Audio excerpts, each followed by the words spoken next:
მოგესალმებით ძვირფასო მეგობრებო, დღეს ორშაბათია და ჩვენი სტუდიის ეთერშია გადაცემა ანალიტიკა, რომელსაც წარმოგიდგენთ მე თენგიზომანიძე, მერაბ ჭიქაშვილი და ცოტნე მარღია. მოგესალმებით მეგობრებო. დიდი მადლობა კიდევ ერთხელ რომ გვაქვს საუბრის შესაძლებლობა. მოგესალმებით, მივესალმებით ჩვენს ვერანს და მაყურებელს, რა თქმა უნდა კიდევ ერთხელ, ვინც გვიყურებს TV4-ის მაპატიე და თავისუფალი არხის ეთერში და ასევე სამეფო არხზე. ჩვენი ძველი ტელევიზიის სახელი გამახსენდა და რა თქმა უნდა ვინც ინტერნეტ გვერდზე გვიყურებს. ბატონო, მეც მივესალმებით თქვენის დეპარტით და მხიარულა დაიწყეთ მეგობრებო. საუბარი არა და თემა გვაქვს ისეთი შერჩეული რომ ნამდვილად არ არის სამხიარულო, არა მარტო ჩვენთვის, არამედ მთელი მსოფლიოსთვის, იმიტომ რომ ეს შაბათ-კვირა აღმოჩნდა ძალიან დაძაბული. დღევანდელ დღეს გვინდა ვისაუბროთ იმ სავარაუდო შეთანხმებაზე, რაზეც უკვე მოგეხსენებათ მიდის საუბარი ტრამპის 28 პუნქტიანი გეგმა, რომელსაც არ მოყვა, ასე ვთქვათ, ერთგვაროვანი შეფასებები და ჩვენ მოვისმინეთ ძალიან ბევრი იმედგაცრუება, რაც იყო როგორც უკრაინის, ისე ევროპულ მხარეს. თუმცა აღმოჩნდნენ, რა თქმა უნდა, ისეთებიც, მათ შორის ევროკავშირში, მაგალითად უნგრეთი, რომელმაც ღიად დაუჭირა ამ ყველაფერს მხარი და თქვა, რომ უპირობოდ უნდა მივიღოთ ყველანაირი შეთანხმებაო და ვნახოთ ამ ხრივ საინტერესო წარიმართება, როგორც ჩანს, მიმდინარე კვირა იქნება ამ ხრივ მეტად მნიშვნელოვანი. პირველ რიგში მინდა მაყურებელს შევთავაზოთ ჩვენს მიერ მომზადებული გრაფიკა, ბუნებრივია ხა 28 პუნქტის გამოტანა არ იქნება პრაქტიკული, ამიტომ შევარჩიეთ ის მუხლები, რომლებიც ყველაზე უფრო მეტად იწვევს კამათს და რომლებიც არის როგორც ჩანს და რეალურადაც საკვანძო ამ შეთანხმებაში ტრამპის 28 პუნქტიან გეგმაში. ვთხოვ რეჟისორს რომ გაუშვას და შემდეგ ვისაუბროთ. მუხლი 6. უკრაინის შეიარაღებული ძალების რაოდენობა 600,000 პერსონალით შემოიფარგლება. მუხლი 7. უკრაინა თანახმაა კონსტიტუციაში ჩაწეროს, რომ ის არ შეუერთდება ნატოს და ნატო თანხმობას აცხადებს წესდებაში შეიტანოს დებულება, რომ უკრაინა მომავალში ორგანიზაციის წევრად არ დაიშვება. მუხლი 13. რუსეთი ხელახლა ინტეგრირდება გლობალურ ეკონომიკაში. სანქციების მოხსნა განიხილება ინდივიდუალურად და ეტაპობრივად. თითოეული შემთხვევისთვის აშშ გააფორმებს გრძელვადიან ეკონომიკური თანამშრომლობის შეთანხმებას ურთიერთგანვითარებისთვის, ენერგეტიკის, ბუნებრივი რესურსების, ინფრასტრუქტურის, ხელოვნური ინტელექტის, მონაცემთა ცენტრების, არქტიკაში იშვიათი ლითონების მოპოვების პროექტებისა და სხვა ურთიერთსასარგებლო კორპორაციული შესაძლებლობების სფეროებში. რუსეთი მიწვეული იქნება დიდ რუიანში ხელახლა გაწევრიანებაზე. მუხლი 21. მოხდება ყირიმის, ლუგანსკისა და დონეცკის დე-ფაქტოდ რუსეთად აღიარება. მათ შორის აშშ-ის მიერ ხერსონი და ზაპოროჟიე გაიყინება არსებულ კონფლიქტის ხაზზე, რაც ნიშნავს დე-ფაქტო აღიარებას შეხების ხაზის გასწვრივ. რუსეთი უარს იტყვის სხვა შეთანხმებულ ტერიტორიებზე, რომლებსაც ის 5 რეგიონის გარეთ აკონტროლებს. უკრაინის ძალები დატოვებენ დონეცკის ოლქის იმ ნაწილს, რომელსაც ისინი ამჟამად იკავებენ და ეს ნაწილი ნეიტრალურ დემილიტარიზებულ ბუფერულ ზონად ჩაითვლება, რომელიც საერთაშორისო დონეზე რუსეთის ფედერაციის კუთვნილ ტერიტორიად ჩაითვლება. რუსული ძალები დემილიტარიზებულ ზონაში არ შევლენ. მუხლი 25. შეთანხმებიდან 100 დღეში უკრაინა არჩევნებს შეატარებს.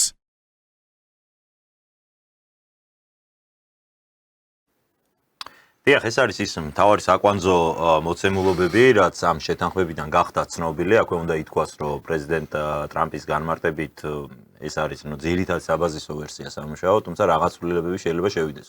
თუმცა ნაკლებ სავარაუდოა, რომ ეს ცვლილებები ამ მუხლებს შეეხოს, რაც ჩვენ ქონდა გამოტანილი და რა არის ეს? ეს არის უკრაინის შეიარაღებული ძალების, ასე ვთქვათ, ლიმიტის დაწესება 600,000-ით უნდა განისაზღვროს ეს ჯარი. აქ აღსანიშნავია, რომ და მე მოვისმინე მათ შორის ასეთ შეფასებების, რომ 600,000 არ არის პატარა არმია, ხო, 600,000-იანი არმია, მაგრამ ჩვენ გავითვალისწინოთ, რომ აქ საუბარია ევროპის ყველაზე დიდ სახელმწიფოზე, უკვე აი თუ ეს შეთანხმება შევიდა ძალაში, მეორე გახდება საფრანგეთი გაუსწრებს ტერიტორიით, მაგრამ დღევანდელი მოცემულობით უკრაინა ყველაზე დიდი სახელმწიფოა ევროპაში, ტერიტორიას ბუნებრივია დიდი კონტროლი ჭირდება და ამ მასშტაბისთვის მართლაც არ არის ეს ახლა რაღაც ისე წარმოუდგენლად დიდი არმია, 600,000-იანი არმია. რატომ არის ეს პრობლემა უკრაინისთვის? ახლა შეიძლება დღეს არ იყოს ეს პრობლემა და დღეს და ხვალ არ იდგეს ის მოცემულობა, რომ უკრაინას ექნება შეზღუდული შესაძლებლობები სამხედრო მიმართულებით განვითარებისთვის, მაგრამ აი მომავალში 10 წლეულების შემდეგ შეიძლება ეს კვლავ დადგეს რაღაც ფორმით არა რუსეთთან მიმართებაში, მაგრამ რაიმე სხვა მიმართებაში დადგეს ეს საკითხი, რომ ეს გახდეს შემდგომში უკრაინისთვის პრობლემა და ამისათვის მაგალითად ჩვენ შეგვიძლია გერმანიის მაგალითი გავიხსენოთ, რომელსაც პრაქტიკულად მთელი მე-20 საუკუნის მეორე ნახევარი და 21 საუკუნის პირველი 2-10 წლეული, აი უკრაინის ომამდე ჰქონდა სწორედ შეზღუდვა მეორე მსოფლიო ომიდან მოყოლებული დემოკრატიულ გერმანიას განვითარებულს, თავიდან ბოლომდე ინტეგრირებულს დასავლურ სივრცეში მაინც ჰქონდა აი ეს შეზღუდვა და სხვა შორის უკრაინის ომი აღმოჩნდა მისთვის გადამწყვეტი ომის დაწყებიდან მე მგონი მეორე თუ მესამე კვირას გერმანიის მთავრობამ გამოაცხადა რომ გერმანია კვლავ ხდება მილიტარისტული სახელმწიფო მან მოიხსნა ყველა ის შეზღუდვა რაც მეორე მსოფლიო ომის შემდეგ ჰქონდა დაწესებული და მომავალში ის განვითარდება ამ მიმართულებით. ეხლა სწორედ უკრაინას სწორედ აი ამას პირველი პუნქტი არის დემილიტარიზაცია, მეორე ეს არის ნატოზე უარისტმა რაც რა თქმა უნდა არის უმნიშვნელოვანესი მუხლი მათ შორის ჩვენთვის, იმიტომ რომ ამ შემთხვევაში ლაპარაკია რომ უკრაინამ კონსტიტუციით უნდა იყოს ვალდებულება რომ ნატოში არასდროს გაწევრიანდება, ხოლო მეორე მხრივ ნატო იღებს ასევე ვალდებულებას რომ არასდროს მიიღებს არც უკრაინას და საერთოდ აღარ გაფართოვდება ამ მიმართულებით. ეს ჩვენთვის რას ნიშნავს, ამაზე ცოტა ხანში მერე ვისაუბროთ.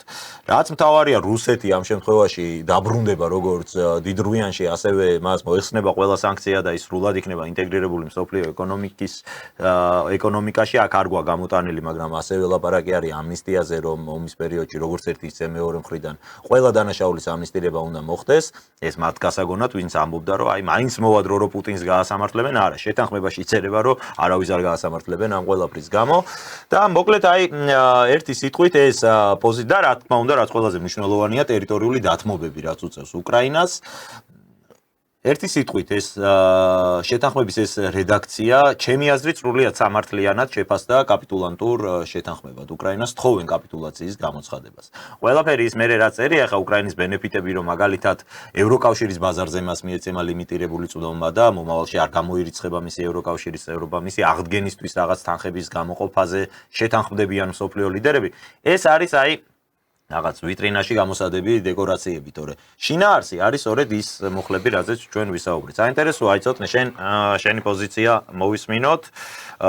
როგორ ფიქრობ, არის თუ არა ეს მართლაც კაპიტულაციის მოთხოვნა უკრაინის მხრიდან და თუ ხედავ რაიმე პოზიტივს ამ ყველაფერში?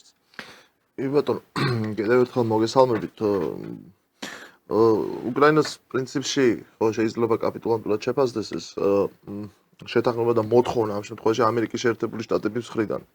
და ჩვენ ვიცით რომ მისი პრეზიდენტი ტრამპი უკრაინისგან ითხოვს იმას რომ ნუ კი დღეს ფოტოშორის გაკეთდა ახალი კომენტარები ამასთან დაკავშირებით რომ ეს არის ჯერ შავი მასალა და იქ უნდა რაღაცები შეიძლება შეიცვალოს, გადაიხედოს და ასე შემდეგ, მაგრამ როგორც შენ აღნიშნე, ძირითადად ის ნაწილი რაც პრინციპში ჩვენ გამოვიტანეთ ახლა ხო მაყურებლისთვის ეს წესით არ შეიცვლება, იმიტომ რომ ჩვენ ვიცით რომ ეს არის ის ესე იგი ყველაზე პრინციპული საკითხები რომლებსაც რუსეთი აყენებდა ომის დაწყების დღიდან დღემდე. შესაბამისად ეს არის ის წითელი ხაზი, რაზეც რუსეთი უკან არ დაიხევს და ჩვენ ამას ყოველთვის ვამბობდით და იმასაც ვამბობდით რომ ადრე თუ გვიან მოუწევდა მთელს დასავლეთს დათანხმებოდა აი ამ წითელი ხაზების გავლებაზე. ეს დასავლეთ რახან ვახსენე ასევე ვიტყვი რომ აი ეს შეთანხმება პირდაპირ ამბობს იმას რომ ეს არ იყო მხოლოდ რუსეთ-უკრაინის ომი, იმიტომ რომ უბრალოდ ძალიან მარტივად უკრაინა ვერ იქნება აი ამ შეთანხმების ფაქტებში უკრაინა ვერ იქნება პასუხისმგებელი ნატოს არ გაფართოებაზე რუსეთის საზღვრებთან, ხო?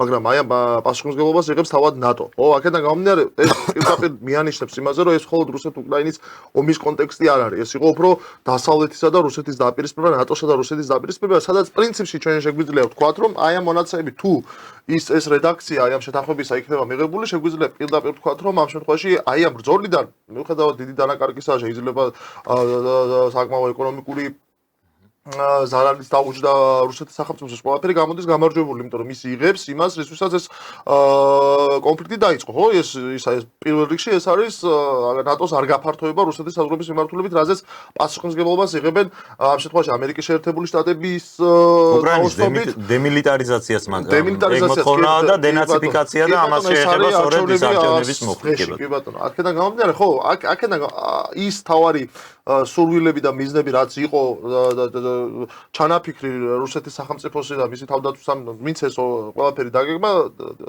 99% როგორც მინიმუმ მიღწეულია. ხო, აქედან გამომდინარე შეგვიძლია ვთქვათ, რომ ეს დაპირისპირება რუსეთთან ნატომ, რა თქმა უნდა, უკრაინამ წააგო. ეხლა რა ხდება ამის შემდეგ, ხო? ანუ თუ ჩვენ ვიტყვით, რომ ეს შეთანხმება, რასაც ამერიკელები ტრამპი ითხოვს ამ შემთხვევაში უკრაინისგან არის წამგებიანი უკრაინისთვის, მაშინ უნდა დავაყენოთ ამის აპირისპირო მოცემულობა, სადაც რა უნდა ვთქვათ, თუ რა ალტერნატივა აქვს უკრაინას ამ შემთხვევაში, ხო? ალტერნატივა უკრაინას არაფერი არ აქვს, ალტერნატივა უკრაინას თვითონ მე გვახსოვს გვიქნება ალბათ მე როგორც ვიცი ზელენსკის ვიდეოსაც ვაჩვენებ. ალტერნატივაზე თვითონ ზელენსკი საუბრობს, აი ნუ რაღაცა კიდევ მაღალფარდოვანი სიტყვები საუბრობს პრინციპში არანაირი რასაც იტყვის მე ხო ანუ ზელენსკის ერთადერთი ალტერნატივა რაც შეიძლება ამ ომის ამ შეთანხმებაზე უარის ქმით გაუჩნდეს ეს არის კიდევ უფრო მეტი მსხვერპლი უკრაინელებისთვის, კიდევ უფრო მეტი დაკარგული ტერიტორიები და კიდევ უფრო ცუდ მდგომარეობაში ყოფი უკრაინა თუ საერთოდ როგორც სახელმწიფო გადარჩება აი ამ კონფლიქტის ბოლოს. ეს არის ამ ყველაფერს ალტერნატივა და დღეს თუ კიდევ რაღაც რა ვიცი თუ არის უკრაინის ელიტაში, პოლიტიკურ ელიტაში ან წრეებში ადამიანები, ვინც ფიქრობენ საკუთარი ქვეყნის, საკუთარი ერის ბედზე, რაც დარჩა ამ ყველაფრისგან, მე მგონია რომ ამ შეთანხმებას ისინი უნდა იწოლებდნენ, ნუ გასაგებია რომ ეხლა ივაჭრებენ და მაქსიმალურის წამაღწევებას ეცდებიან თავის და ეს გასაგებია და პრინციპში სწორიც არის, მაგრამ საბოლოო ჯამში უკრაინული მხარე ამ შეთანხმებას უნდა დათანხმდეს, რაც არ უნდა კატასტროფულად ჩანდეს ეს ყველაფერი უკრაინისთვის, იმიტომ რომ ალტერნატივა კიდევ უფრო მძიმე არის, კიდევ უფრო კატასტროფული იქნება და ჩვენ გვახსოვს მე კიდევ არაერთხელ მithქვამს და კიდევ ერთხელ გავიმეორებ, აი უბრალოდ ძალიან მარტივად მაგალითის სახით რომ მოვიყვანოთ რა შეიძლება იყოს აი ამ შეთანხმებაზე უარისხმის ალტერნატივა, ხო? დღეს გავცადა Washington Post-ის ინფორმაცია, სადაც საუბარია რომ ტრამპი უკრაინას ემუქრება თუ თქვენ ამ შეთანხმებას ხელს არ მოაწერთ, მე გავაჩერებ ყველანაირ სამხედრო დახმარებას და სადაზვერვო ინფორმაციების მიწოდებას.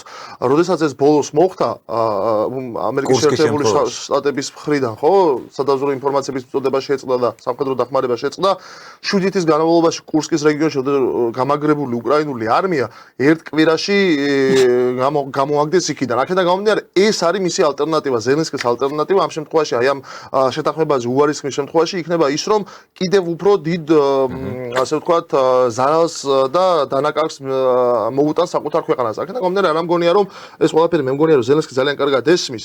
უბრალოდ აქვე ისიც არის მნიშვნელოვანი, რომ ეს 100 დღის შემდეგ არჩევნები ალბათ უკრაინისთვის სხვა დანარჩენი არის ძალიან მძიმე და კატასტროფული შედეგების მომტანი. აი ზელენსკისთვის ძალიან საშიშია ალბათ ის ჩანაწერი 100 დღის შემდეგ არჩევნებთან დაკავშირებით, იმიტომ რომ თუ და დიდი ალბათობით ეგრეც მოხდება აი ამ ომის შემდეგ არჩევნების პირობებში ალბათ მეტნაკლებად ნეიტრალური ესე იგი ხელისუფალი მოვა უკრაინაში, რომელიც პრინციპში ხო იქნება მისაღები რუსეთს, იმიტომ რომ როგორც მინიმუმ ის რაღაცა რა თქვია შეთანხმების პუნქტები რომლებიც გაწერილია, ხო ეს უნდა აისახოს პრაქტიკაში, ხო იქ რაღაცა შესაძლებელი იქნება კონსტიტუციაში რაღაცები შესაძლებელია ჩასაწერია ამოსაღებია.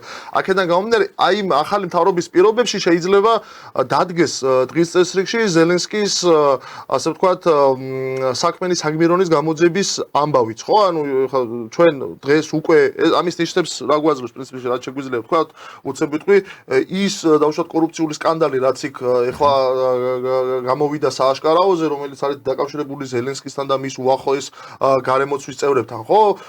ეს გვაძლევს იმის თქმის საშუალებას და პრინციპში წინასწარმეტყველების საშუალებასაც, რომ თუ ზელენსკი ძალიან გაჯიუტდება ამ ყველაფერთან მიმართებაში, საბოლოო ჯამში ის მას მაინც მოუწევს ამ შეთანხმებაზე ხელის მოწერა, უბრალოდ აი ახალი ხელისუფლების პირობებში შეიძლება დადგეს ზელენსკის პასუხისმგებლობის საკითხიც. აქედან გამომდინარე, ალბათ ზელენსკის ესე ვივარაუდებ, ეხლა კი ზემასავით კი გამომდის, მაგრამ ყველაზე მთავარი რაზეც ეხლა ზელენსკი ვაჭრობს არის თავისი პირადი უსაფრთხოება. სხვა ალტერნატივა როგორც უკრაინას სახელმწიფოს, როგორც უკრაინულ სახელმწიფოს უბრალოდ არ აქვს. ეხლა ზელენსკი იმიტომაც ჭიანურდება ხელის მოწერა და იმიტომაც ითრევს ფეხს და იმიტომაც ვაჭრობს ალბათ მათ შორის ტრამპთან, მათ შორის შეიძლება პუტინთანაც ეს არის მისი პირადი უსაფრთხოება და ალბათ იმ რაღაცა სიმდიდრის და ქონების უსაფრთხოება, რაც ალბათ უფრო პირადი უსაფრთხოება მართალია შეთანხმება ითვალისწინებს ამნისტირებას ომის პერიოდში ჩადენილი დანაშაულების, მაგრამ ეს შეეხება ომის დანაშაულებს და კორუფციასთან არ არის. მეორე ეს ითვალისწინებს იმას, რომ რუსები ვერ დაიჯიან დაუშვათ, ხო? თვითონ უკრაინელები დაიჯიან თუ არა, ეს მათი შიდა სახელმწიფო. მოდი გავუშვათ ზელენსკის პოზიცია იქნება საინტერესო, მან გააკეთა განცხადება ამ შეთანხმების მიღების ასე ვთქვათ, უკრაინული ხარის მხრიდან მიღების შემდეგ, ალბათ ისედაც ნახა მაყურებელმა, თუმცა საინტერესო იქნება მოვისმინოთ უკრაინის პრეზიდენტის პოზიცია. Українці, українки. ახლა ჩვენთვის ისტორიის ერთ-ერთი ყველაზე მძიმე მომენტია. ახლა უკრაინა შეიძლება დადგეს ძალიან რთული არჩევანის წინაშე. ან ღირსების დაკარგვა, ან ძირითადი პარტნიორის, ამერიკის შეერთებული შტატების დაკარგვის რისკი. ან უთულესი 28 პუნქტი, ან უმძიმესი, ყველაზე რთული ზამთარი და შემდგომი რისკები. ცხოვრება თავისუფლების, ღირსებისა და სამართლიანობის გარეშე და ის რომ ვენდოთ მას, ვინც უკვე ორჯერ დაგვესხა თავს. ახლა უკრაინაზე ერთ-ერთი ყველაზე მძიმე ზეწოლა ხორციელდება. ჩვენგან პასუხსელიან, მაგრამ ამაზე უკვე გავეცი პასუხი 2019 წლის 20 მაისს, როდესაც ვთქვი, რომ ვიღებ ვალდებულებას დავიცვა უკრაინის სუვერენიტეტი და დამოუკიდებლობა. ჩვენ, რა თქმა უნდა, ფოლადისებნი ვართ, მაგრამ ყველაზე გამძლე ლითონმაც კი შეიძლება ოდესღაც ვეღარ გაუძლოს. ჩვენ რამდენიმე 1000 კილომეტრიან ფრონტს ვამაგრებთ და ვინ არჩუნებთ. ყოველ ღამე ხალხი ზის დაბომბვების ქვეშ. უკრაინელებს ძალიან უნდათ, რომ ეს ომი საბოლოოდ სამართლიანად დასრულდეს. მივმართავ ყველას, ერსა და პოლიტიკოსებს. საჭიროა შევიკრიბოთ და შევწყვიტოთ დაპირისპირება. ჩვენ არ ვუღალატეთ უკრაინას მაშინ 2022 წლის 24 თებერვალს და არც ახლა ვუღალატებთ. მე ვიცი, რომ ხალხი ჩემთანაა. მომავალი კვირა არ იქნება მარტივი და იქნება მოვლენებით დატვირთული. თქვენს გდასრული და ინფორმირებული ხალხი ხართ. ამ დროს დიდი ზეწოლა იქნება. მტერი არ ისვენებს. უკრაინული ინტერესი უნდა იყოს გათვალისწინებული. ჩვენ მშვიდად ვიმუშავებთ ამერიკასთან და ყველა პარტნიორთან. მე დავარწმუნებ შევთავაზებ ალტერნატივებს, მაგრამ ნამდვილად არ მივცემთ მტერს საბაბს თქვას, რომ უკრაინას მშვიდობა არ სურს. Авторитет України у світі. დიახ, მოვისმინოთ უკრაინის პრეზიდენტის განცხადება. მერაბ, შენთან გადმოვალ ამ თემაზე სასაუბროთ. მართლაც მძიმე ალტერნატივის წინაშე დგას ნამდვილად უკრაინა, თუმცა ამის შესახებ არ ვიქნებით ალბათ სამართლიანი, რო ვთქვათ, რომ არ აფრთხილებდნენ მათ, აფრთხილებდნენ, არ გულისხმობ ამას, რომ ჩვენ სტუდიაში ვსაუბრობდით, ჩვენთანაც ვსაუბრობდით, მაგრამ სოფლიოში ძალიან ბევრი ადამიანი ამას წინასწარ საუბრობდა, აფრთხილებდნენ, უბრალოდ ეს იყო აი დაცენზურებული როგორ რა დონეზე მკრეხელობად ითვლებოდა იმისი გაფიქრებაც კი რომ უკრაინა ომს ააგებს, ხო? და ჩვენ გვინახავს, რა ვიცი, სამსახურიდან გათავისუფლებული ხალხი მინახავს ამის გამო და ჩემ თავზეც გამომივლია მსგავსი რაღაცები, რომ აი უბრალოდ თუ არ გჯერა რომ უკრაინა იმარჯვებს, შეიძლება რაღაცა აი რელიგიურად მკრეხელობის ტოლფას მოქმედებად ითვლებოდა ეს. რა შეგვიძლია ვთქვათ აი დღეს, როდესაც თავად ბატონი ზელენსკი საუბრობს იმას, რასაც საუბრობს. ხო, თეშორის ახლა კიდევ ერთხელ მივესალმებით ჩვენს რას და მაყურებელს. ახლა მახსენდება მოგონი ახალი დაწყებული იყო ომი, ჩვენ არაერთხელ შევახსენეთ ეს ერთ-ერთი ბლოგი ჩავწერეთ, ხო თეშორის, მე ჩავწერე ერთ-ერთი ბლოგი, სადაც დაახლოებით 6 თვე არ იყო ჯერ გასული უკრაინის ომი და კონფლიქტი დაწყებულია დაახლოებით 6 თვეა და სადაც უბრალოდ აი მაშინ იმ დროს ალბათ ვფიქრობ ერთ-ერთი ყველაზე აი რაღაცა რაციონალური შეფასება მქონდა ამ ბლოგში და მაშინ ესე იგი, ყველაზე ცოტა რო გითხრა, ანუ ყველაზე ახლობელი თუ ვინმე არცებობდა ჩემ პროფესია იქნებოდა ეს, თქვათ, ირგვლივ გივე ჩვენ ტელეწამყვანები იქნებოდნენ თუ სხვა ტელევიზია, სხვა აი სადაც კი მიმუშავია, თქვა და რა სფეროშიც რაღაცა პატარა მონაწილეობა მიმიღია რამის კეთებაში, ну, ნახევარზე მეტი 99% ყველა ამ სფეროდან და პროფესიიდან მიწერდა და ნუ ფაქტიურად ნუ მოღალატედ გავამაცხადეს რომ როგორ ვთქვი სხვა შორის ძალიან საინტერესო ბლოგია ჩვენ მერე თუ გვექნება საშუალება კიდევ ერთხელ გავუშვოთ ძალიან საინტერესო ბლოგია სადაც თქვი უბრალოდ რატო დაიწყო ეს კონფლიქტი რა იქნებოდა რეალური მიზეზი და როგორ მაგალითად ევროპა და განსაკუთრებით დიდი ბრიტანეთის ინტერესი რა იყო რომ დიახ უკრაინა ჩართულიყო ამ ომში და ძალიან მარტივად ნუ გამომიტანეს არ ვიცი რა ანუ ესეთი კამპანია დაიწყეს მე აღარაფერს აღარ ვამბობ როცა პირდაპირ ფრენებზე და თქვათ ვიზების მოხსნიდან დაუბრუნდით ჩვენ საქართველოში მოსკოვიდან ამას დავანებოთ თავი მაგრამ ძალიან საინტერესოა მინდა აი ჩვენ წინა აი რაც გავაკეთეთ ჩვენ სადაც ნახა მაყურებელმა თუ რა ულტიმატუმის რა პუნქტები არსებობს ტრამპის შეთანხმების სუბოლოდან მინდა ბოლოზე მინდა ხაზი გაუსვა და იქიდან დავიწყო და თქვენ ახსენეთ ჩვენს და ცოტნემაც რომ აი ზელენსკი ფიქრობს თვითგადარჩენაზე ანუ მოდი ბევრ რამეზე ეხლა ყველაფერზე უნდა ვილაპარაკოთ ჩვენ აქ არ არის საუბარი კი აქ არის ფიზიკურ გადარჩენაზეც ფიქრობს ის და რა თქმა უნდა ფიქრობს თქვათ იგივე რაღაც კარიერაზეც და ასე შემდეგ მაგრამ ყველაზე მთავარი მაინც არის რომ მე მგონია რომ ამ შეთანხმებაში აქ ვერ ვიტყვი რომ რაღაცა ჟარგონი რო ვიხმაროთ რაღაცა ჩაუსაფრდნენ და გაუჩალიჩეს ან ტრამპმა პუტინმა არა ერთ-ერთი ყველაზე მნიშვნელოვანი არის სწორედ ის პუნქტი რომელზეც ყველაზე ცოტა სიტყვებით დაიხარჯა დამწერი ამის ხო აუცილებლად უნდა ჩატარდეს არჩევნები სწორედ ეგ არის რაც ზელენსკის და ზელენსკიმ პირადად თავად იცის რომ იმ პირობებში რო ჩაეტარებინა გახსოვთ ხო რუსეთმა შესთავაზა რომ 6 თვიანი თუ 3 თვიანი მას გამოაცხადებდა მშვიდობას როცა მას მოუწია არჩევნები ჩაატაროს არჩევნები მე მახსოვს იყო ეს ერთ-ერთ მოლაპარაკებაზე ჩაატაროს მაშინ არჩევნები ვაძლევთ საშუალებას ანუ ომი გაჩერდებოდა ნუ ხო არ ხდება ხოლმე ესე რა ოლიმპიადების გამო და სპორტული თამაშების გამო ჩერდებოდა მე მახსოვს ეს და საზოგადოებამ კარგად იცის რომ როდესაც პუტინს ვადა გაუვიდა და საუბარი იყო რომ როგორ ეხლა შეიძლება ამაზე თქვა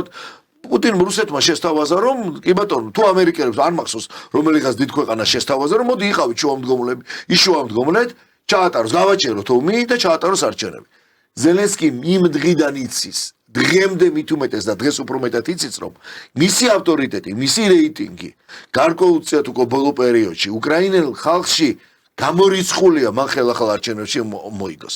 ხო ყველას გონია არა იმ დასავლეთს სწორედაც ვიზე ჩვენ იცი რა არის აი ახაც ახლა deep state და ასეთ სიტყვებს ვერ ვიხარ მაგრამ იმ დასავლელ პოლიტიკოსებს რომლებმაც თვითონი სერიოზული ის მყარი დასავლეთი მაგალითად მყარი გერმანია დაანგრიეს ხო ბისმარკის გერმანია რომ ვერ შეინარჩუნეს და დღეს ვის დაანგრია გერმანიის ფედერაციული რესპუბლიკა აი იმ ხალხს დღემდე გონია იმათი არ რომ უფრო დარწმუნებულები არიან რომ ზელენსკი ვერ მოიგებს აი ყველაზე აი როგორ ვთქვა აი მის უბანში რო არჩევნები იყოს აი ესე რო ვთქვა რა აი მის უბანში არჩევნები რო იყოს არ ვიცი კიევის რომელ უბანში დაიბადა გაიზარდა თუ რა იქ წააგებს სწორედ ამიტომაც არის იმ მუხლის ბოლო შეთანხმება ერთ-ერთი აი კაფეოდ გამოტანილია რომ მან უნდა ჩატაროს არჩევნები ამაზეა საუბარი მე მგონია რომ სწორედ ამ მუხლს შეიძლება ბევრ რამე შეიცვალოს თენგო შემართალი ხარ რომ იქ რაღაცები ხა თავარზე არაა საუბარი ნატო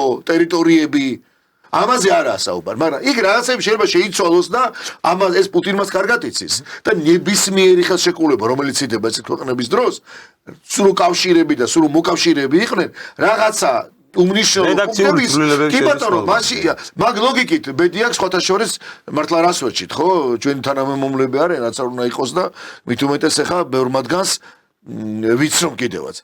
მაგ ლოგიკით, მაგ პუნქტ სხვათა შორის ამ ერთ-ერთ შეთანხმებაშიც ბევრ ჩვენ თანამემამულეს, რომელიც იქ ვითომ იბრძოდა და მერე ჩამოვიდა და რო ითვლიდა და რო ნანობდნენ, ამდენი რუსი არ მოუკალე რაღაც, მათაც სხვა შორის ბედია და მე უსურვებ რომ ხო, არის ერთ-ერთ მუხში რომ შეიძლება ნუ ამათაც ეგივე პუტინს ვისაც მიწავს გამოცხადებული თქვათ ძებნილება თუაც. მაგრამ თავარ საკითხს რაც შეეხება, არ შეცვლის და არ ამგონია რომ შეიცვალოს პირობა რომ უნდა ზელენსკის საერთოდ პოლიტიკაში იყოს მის ქვეყანაში, მის მიწაზე, მის არ ვიცი, ბოლო ხარ დაანძრელია ზელენსკის თქვა პენსიაში გასული, იმიტომ რომ მან ფაქტიურად მიწასთან გაანადგურა, ხო? რომ არა ის კი ამბობს, ეხა მე გმირულად დავიწყეო და მაშინოთ ხალხი დამიდგაო, გადარჩენა დავიწყე უკრაინას. მაშინ დაიწყო უკრაინის დაღუპვა, როცა ის გამოვიდა და დააპირა აი ესეთი სრულმასშტაბიანი ომი რუსეთთან, ხო? ამიტომ მე მაინც მგონია, რომ ის მუხლი ერთ-ერთი მნიშვნელოვანია, რომელსაც ორივე მხარე მოთხოვს. და ევროპელები უკვე ღიად ამბობდნენ, მაშინაც ხოთა შორის, როცა პუტინმა შესთავაზა, რომ ჩაატარე არჩევნები, გავაჩეროთ 3 თვე იქნება თუ 2 თვე, მაშინაც იყვნენ ევროპელი ლიდერები, სამწუხაროდ ცოტანი იგივე თქვათ ორბანია, პიცუა და იყვნენ კიდე თუ არ ვცდები, ჩეხეთს ერთი პერიოდი ქონდა ძალიან კაფი პოზიცია, არ უნდა და იქნება კარგი პოზიცია, იქაურმა ურბანმა რა თქმა უნდა, ხო, ეხა მით უმეტეს. სხვა შორის მაშინაც იყო ეს და ერთი პერიოდი მახსოვს, მაგ პერიოდში მომიწია ჩემ მეგობართან კონტაქტი, რომელიც ჩეხეთში ცხოვრობს და საკმაოდ ისეთი ძალიან პატრიოტიკაცია ჩვენი ქვეყნის რა თქმა უნდა პირველ რიგში, მაგრამ ის ახლა ემიგრაციაში ცხოვრობს და რაღაც საუბრები რომ ქონო მითხარ რომ ეგრეთ წოდებული სტიკერები იკრობაო აქ მანქანებზეო რომ დავანებოთ ჯერ ევროკავშირიდან გასვლაზე იყო საუბარი და მე ამ ომში მონაწილეობის არ მიღებაზე. თუმცა დარწმუნებული ვარ რომ ეს ერთ-ერთი მუხლია რომელიც აუცილებლად იქნება გასათვალისწინებელი, იმიტომ რომ ლეგიტიმურ დამნაშავესთან კი არა აქვს საუბარი, არამედ მომავალში ვინც იქნება უკრაინის პრეზიდენტი, ეს მუხლები ტრამპი შეიძლება არ იყოს, შეიძლება თქვა პუტინი არ იყოს რაღაც გარკვეულ პერიოდს, მაგრამ ეს ერთ-ერთი ისტორიული მომენტი იქნება, როცა უკრაინა დაამთავრებს ამ საშინელ ომს და აი ამ ხალხის რა ქვია განადგურებას მოაწერს ხელს და მართლა დაისადგურებს უშვიდობა. ამიტომაც არის ეს ძალიან მნიშვნელოვანი. ერთი საინტერესო დეტალი კიდე რაც ამ შეთანხმებას შეეხება და ალბათ დამეთანხმებით ცოტნე არის ის, რომ შეთანხმების საკითხი ზოგადად რო ასეთი ტიპის გეგმა მზადდებოდა ტრამპის ადმინისტრაციაში, ეს იყო გასაიდუმლოებული, ეს წინასწარ არავინ იცოდა. ჩვენ პირიქით გვახსოვს, რომ ტრამპი საუბრობდა დაუწესა კიდეც რუსულ ნავთობს სანქციები, საუბრობდა რომ საჭირო იყო რაღაც დამატებითი მექანიზმები, რომ ეს სანქციები გაძლიერებულიყო. ჩვენ ანუ მსოფლიო საზოგადოება იყო ორიენტირებული საერთოდ სხვა მიმართულებით და აი უცებ შემოაგდეს ეს თემა, რომელიც როგორც ჩანს მზადდებოდა საიდუმლოდ. მე ამის საილუსტრაციოდ მინდა გავუშვათ ეთრის ახლის პრესპიკერის განცხადება, სადაც ის სწორედ ამას აცხადებს, რომ ამ დოკუმენტის შემუშავება მოხდა საიდუმლოდ, ფარულად მხოლოდ რუსულ და მხოლოდ უკრაინულ მხარესთან თანაბარი კომუნიკაციით. გავუშვათ თუ შეიძლება. სპეციალური წარმომადგენელი სტივენ ვიტკოფი და სახელმწიფო მდივანი მარკო რუბიო ჩუმად მუშაობდნენ ამ გეგმაზე დაახლოებით ბოლო 1 თვის განმავლობაში. ისინი თანაბრად იყვნენ ჯართულები ორივე მხარესთან, რუსეთთან და უკრაინასთან, რათა კარგად გაეგოთ თუ რაზე არიან ეს ქვეყნები წამსვლელი იმისათვის, რომ ხანგრძლივი და მყარი მშვიდობა დამყარდეს.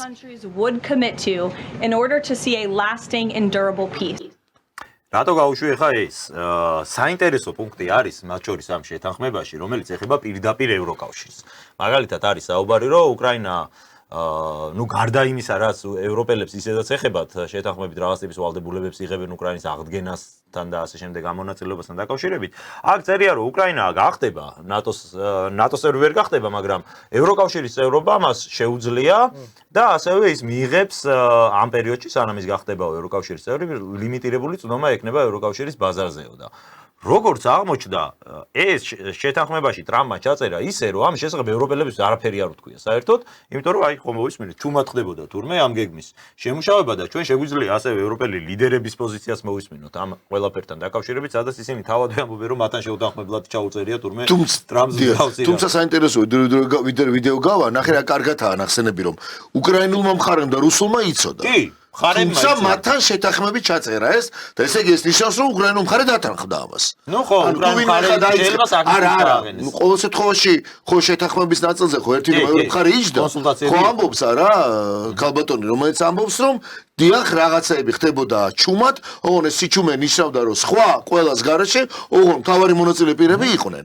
ანუ ისინიც მე როარ დაიწყო, იცი რა არის? ესე იგი უკრაინელებიც რაღაცას მათ გარეშე ხაზი გაუსვა ამ შემთხვევაში თეთრი სახლის პრესპიკერმა, რომ თანაბარი ხარისხის კომუნიკაცია იყო, როგორც რუსულ, ისე უკრაინულ მხარესთან, მაგრამ აი ევროპელებს ტენიან ისე რაღაც ვალდებულებებს, ისე რომ წინასწარ არ შეუთანხმეს მათ ამის შესახებ და ამაზე საინტერესო იქნება მოვისმინოთ ბუნებრივია ევროპის ლიდერების პოზიციები, თუ შეიძლება გავუშვათ ესეც. ამ გეგმის ირგვლივ ევროკავშირთან ოფიციალურად კომუნიკაცია არ განხორციელებულა. შესაბამისად ვერ ვხედავ აზრს ამ საკითხზე კომენტარი გავაკეთო. მხოლოდ იმის თქმა შემიძლია, რომ ევროკავშირი სრულად ერთგული რჩება უკრაინის უყევი მხარდაჭერის მიმართ, გაეროს ქარტიის შესაბამისად. როგორც ითქვა, 28 პუნქტიანი გეგმა საჯარო გახდა. ჩვენ განვიხილავთ სიტუაციას როგორც ევროპელ ლიდერებთან, ასევე ლიდერებთან დიდი ოცეულის ფარგლებში. მე ასევე გავესაუბრები ვოლოდიმირ ზელენსკის საკითხთან დაკავშირებით. მნიშვნელოვანია აღვნიშნოთ პრინციპი, რომელსაც ყოველთვის უსვამთ ხაზს. არაფერი უკრაინაზე, უკრაინის გარეშე. ჩვენ გავაგრძელებთ უკრაინის მხარდაჭერას, როგორც ამას აქამდე ვაკეთებდით. უკრაინას შეუძლია ჰქონდეს ჩვენი იმედი, რადგან ეს არ არის აგრესია მხოლოდ უკრაინის წინააღმდეგ. ეს არის აგრესია გაეროს ქარტიის წინააღმდეგ. ეს არის ევროპული მიწა. შესაბამისად დავეხმარებით უკრაინას, რაც როც არ უნდა დასჭირდეს ამას. ევროპა არის ისეთ ვითარებაში, როდესაც აი კომენტარის გაკეთება უწევთ ისეთ საკითხზე, რაზე წარმოდგენაც არ აქვთ, ხო? აი რა ვიცი, ხა კამერებთან ვისაც აქვს ურთიერთობა, შენ შეიძლება აღმოჩნდეს, მე შეიძლება აღმოჩენილ ვარ კიდეც ისეთ ვითარებაში, რომ აი რაღაც ესე შეგეკითხებიან. უხერხული არის რა გინდა რომ თუნდაც უხერხული პაუზა. მე რო დამემართება თენგოუმანიძეს და მერაბ ჭიქაშვილს რო ეს დაემართება სადღაც, რავი, TV პალიტრასთან ინტერვიუში სხვა არის, მაგრამ როცა ევროპის ლიდერებზე არის საუბარი და ისინი აღმოჩნდნენ მე მჩება შტაბეჭდილება რომ აი ევროპა მსოფლიო გეოპოლიტიკურ რუკაზე ოფიციალურად უკვე ფორმდება როგორც აი ოფიციალური ნული, არაფრის შეთანხმება მაგ ხალხთან საჭირო აღარც არის, იმიტომ რომ აი ხო ხედავთ თანხმდებიან მსოფლიო ლიდერები ისე რომ მათ არც აყენებენ საქმის კურსში. ერთი რამ არის რაც აუცილებლად ჩვენ ამაზე ვისაუბრებთ კიდეც, მაგრამ ყველაზე მეტად ბევრი პრობლემა თავად იციან რომ ეს შეთანხმება თუ ესე შედგა ქალბატონიც, ბატონიც, ვინც გვერდზე იდგა და სხვა დანარჩენი ევროპელებიც ხვდებიან, რომ მათი ბედიც სწორედ შეიძლება განვითარდეს ძალიან ცუდად, იმ გაგებით რომ ხო იც მოხდეს. და კიდე ერთი რამ მინდა მithქვა. აი, რაზე ბრაზდებიან, რასაც თვითონ ხო რა არის მათი ისტორია, ხო? მათი წესი რა არის ზნე ანგლოსაქსების და ევროპელების. მთელი ცხოვრება სხვის გარეშე წვითავდნენ იმ ქვეყნების ბედს, საერთოდ არ რევდნენ არაფერში. და ეხლა თავის თავზე რო გაიგეს, გაბრაზდებიან და გაბრაზდნენ. რომ მათ გარეშე მოხდა ორი დიდი სუბიექტის, რა ქვია, მესამე სუბიექტის მონაწილეობით რაღაცა ხელშეკრულების და ნამდვილად ევროპა ალბათ დამეთანხმებით ცოტნე ამ ვითარებაში, ნუ უკრაინის შემდეგ რა თქმა უნდა და უკრაინას საერთოდ რა დამართეს ამ სახელმწიფოს ამაზე ალბათ ეს მხოლოდ ამ სტუდიაში შესაძლებელი არ არის და ამას ისტორია ცალკე შეაფასებს, მაგრამ აი ამ ყველაფრის უკრაინის შემდეგ თუ ვინმე დაზარალდა ამ ომით, ჩემი აზრით დაზარალდა სწორედ ევროპა. დაზარალდა არა მხოლოდ ფინანსურად, არა მხოლოდ მატერიალურად, არა მხოლოდ ენერგეტიკულად, რაც ვნახეთ აი ხა ამ ომის პერიოდის განმავლობაში. ჩემი აზრით ყველაზე უფრო დიდი ზარალი, რისი კომპენსირებაც მომავალში იქნება შეუძლებელი, ეს არის რეპუტაციული ზარალი, რაც მიიღო ევროპამ და ყველა მთელმა მსოფლიომ თვალნათლივ დავინახეთ, რომ ამ ხალხის აზრს, მათ სიტყვას, მათ მოქმედება არანაირი ფასი არ აქვს, იმიტომ რომ ამას არავინ არაფერში არ თulis და არ ითვალისწინებს. ნუ საქართველოში ცოტა განსხვავებული შეხედულებები აქვს, რა თქმა უნდა, ამ საკითხებზე, მაგრამ მე მგონი, რომ აი 21 საუკუნის ეს მესამე ათეული წელი უკვე იქნება ის პერიოდი, როდესაც ევროპა, ბებერი ევროპა, დასავლური ცივილიზაციის აკვანი ნელ-ნელა უკვე დაიწყებს როგორ თქვა, მესამე, მეოთხე ხარისხოვან ზონად გადაქცევას. რომელსაც აღარ ექნება არანაირი გეოპოლიტიკური ზონა. ამას არ ვიძახი მე სიხარულით, ამას ვიძახი მე სრულიად გულის ტკივილით, იმიტომ რომ რა თქმა უნდა თელკასობრების ისტორია ეს იყო ევროპის ირგვლივ განვითარებული ისტორია, მაგრამ დღეს ვხედავთ, რომ ევროპა ამ როლს აშკარად კარგავს, არა? არ ვიცი, ხო, შეიძლება რაღაც ანზში გეთანხმები, შეიძლება რაღაც ანზში არა, იმიტომ რომ თავისი ისტორიით გამოცდილებით ევროპა ალბათ ვერ გახდება რაღაცა მესამე მეოთხე ხარისხოვანი ზონა სოფლიო პოლიტიკისა, მათ შორის და კულტურისა. თუმცა ერთი რამ ფაქტია, ხო, რაზეც დაგეთანხმები ის არის, რომ ევროპული რაღაცა ევროკავშირის თუ ევროპული ქვეყნების ზოგადად ცალ-ცალკე თუ ერთად რაღაცა გეოპოლიტიკური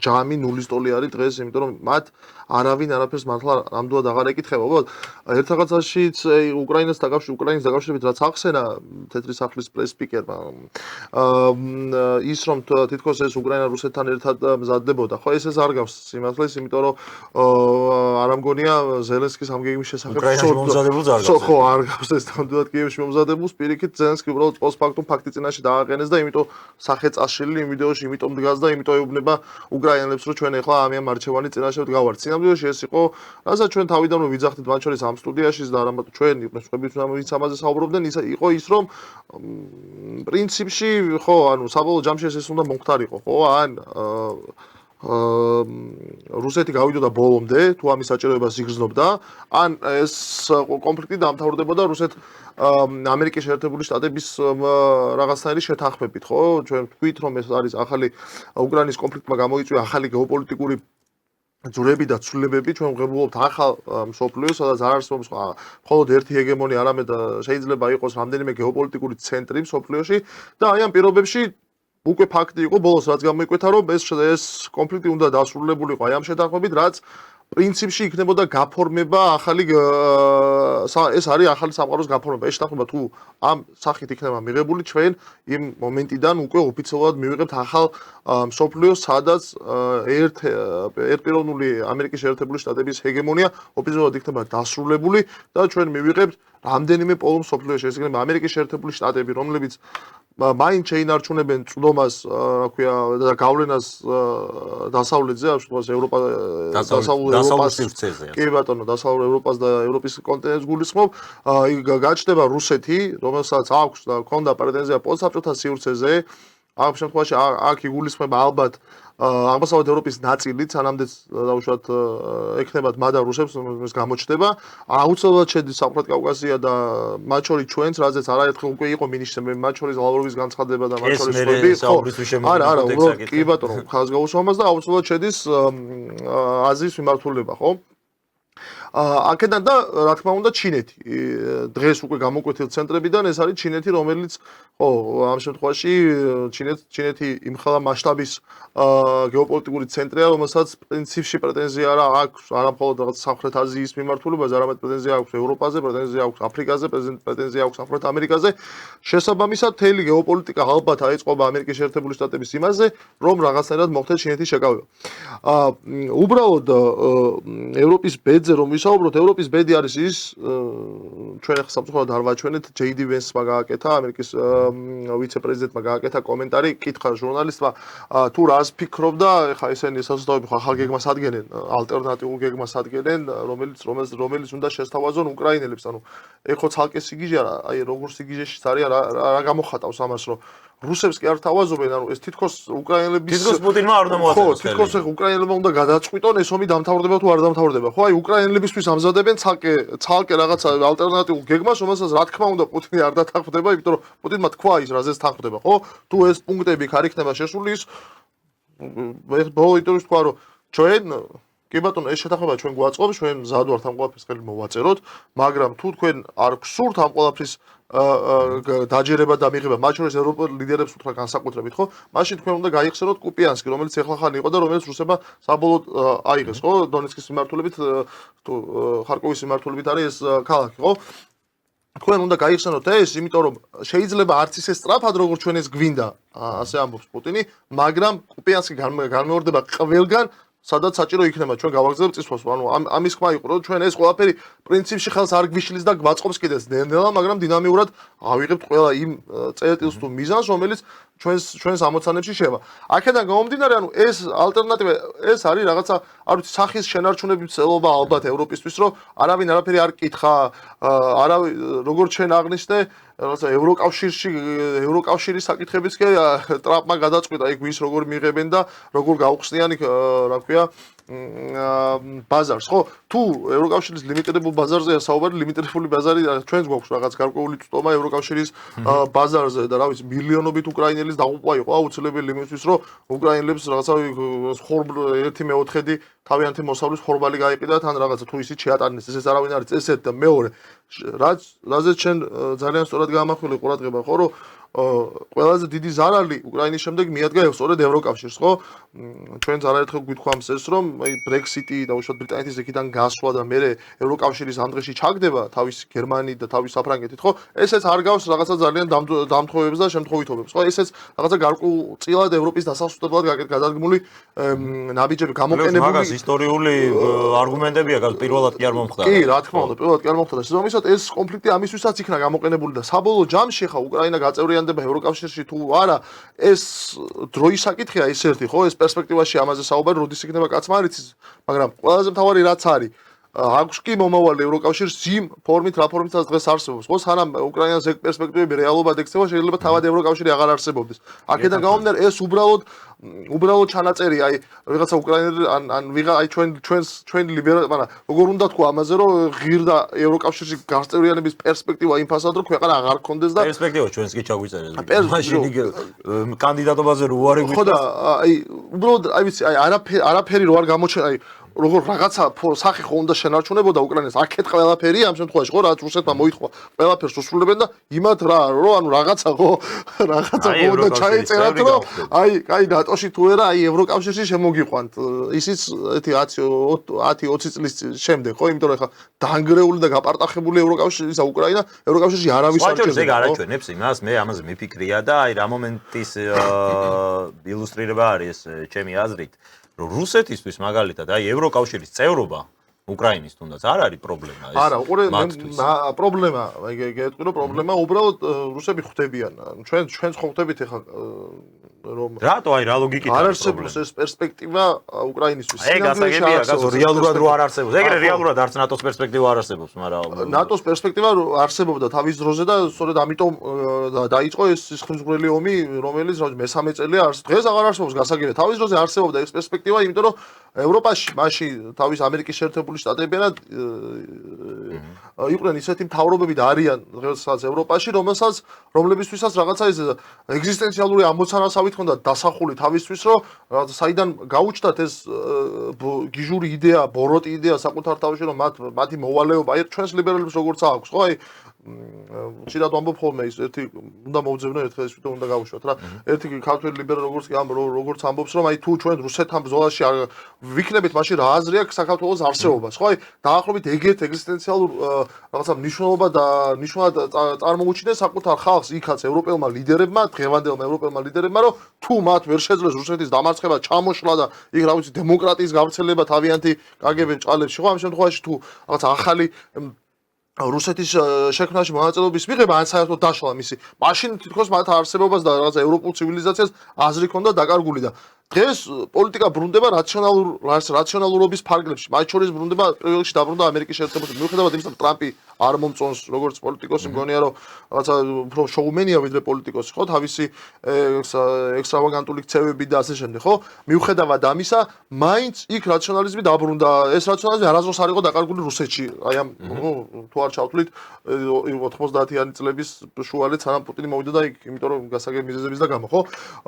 ხო და აქედან გამომდინარე ეს რეალობა ჩვენ რაციონალური პოლიტიკის კეთება მოგვიწევს დღეს მათ შორის ჩვენს ხარესაც ქართულ სახელმწიფოსაც ჩვენ მოგვიწევს რომ რაღაცა ის 30 წლიანი რაღაცა გონებაში რა ჩაგვიდეს რომ ჩვენ რაღაცა ეს ევროპულ ოჯახში უნდა დავბრუნდეთ თურმე სადღაც და სულხან საბასაც ევროკავშირში უნდა და გაწევრიანება თუ ვერ მოახერხეთ რომ აი ეს ბოდიშიდან ნაგავი ჩვენი თავებიდან გამოვრეცხოთ და გამოუროცხოთ განსაკუთრებით იმ ახალგაზრდობას ჩემს თანატოლებს რომელსაც რაღაცა სააკაშვილის დროიდან მოყოლებული სკოლებში უნერგავდნენ და იქ რაღაცა ნატოს წარმომადგენელი და ევროკავშირის წარმომადგენელი სკოლებში დაყავდათ იმათთან და ეუბნებოდნენ რომ თუ სიკეთე გინდა თუ კარგად ცხოვრება გინდა ეს ხვანერად არ გამოდის ნატოსა და ევროკავშირის გარეშე ხო თუ ამას ვერ გამოვირეცხავთ თავებიდან მაშინ მივიღებთ ვიქნებით რა ვიცი რაღაცა უბედური ხალხი რომელიც საბოლოო ჯამში ვიქნებით რაღაც აი უდაბნოში გასული აღთქმული მიწის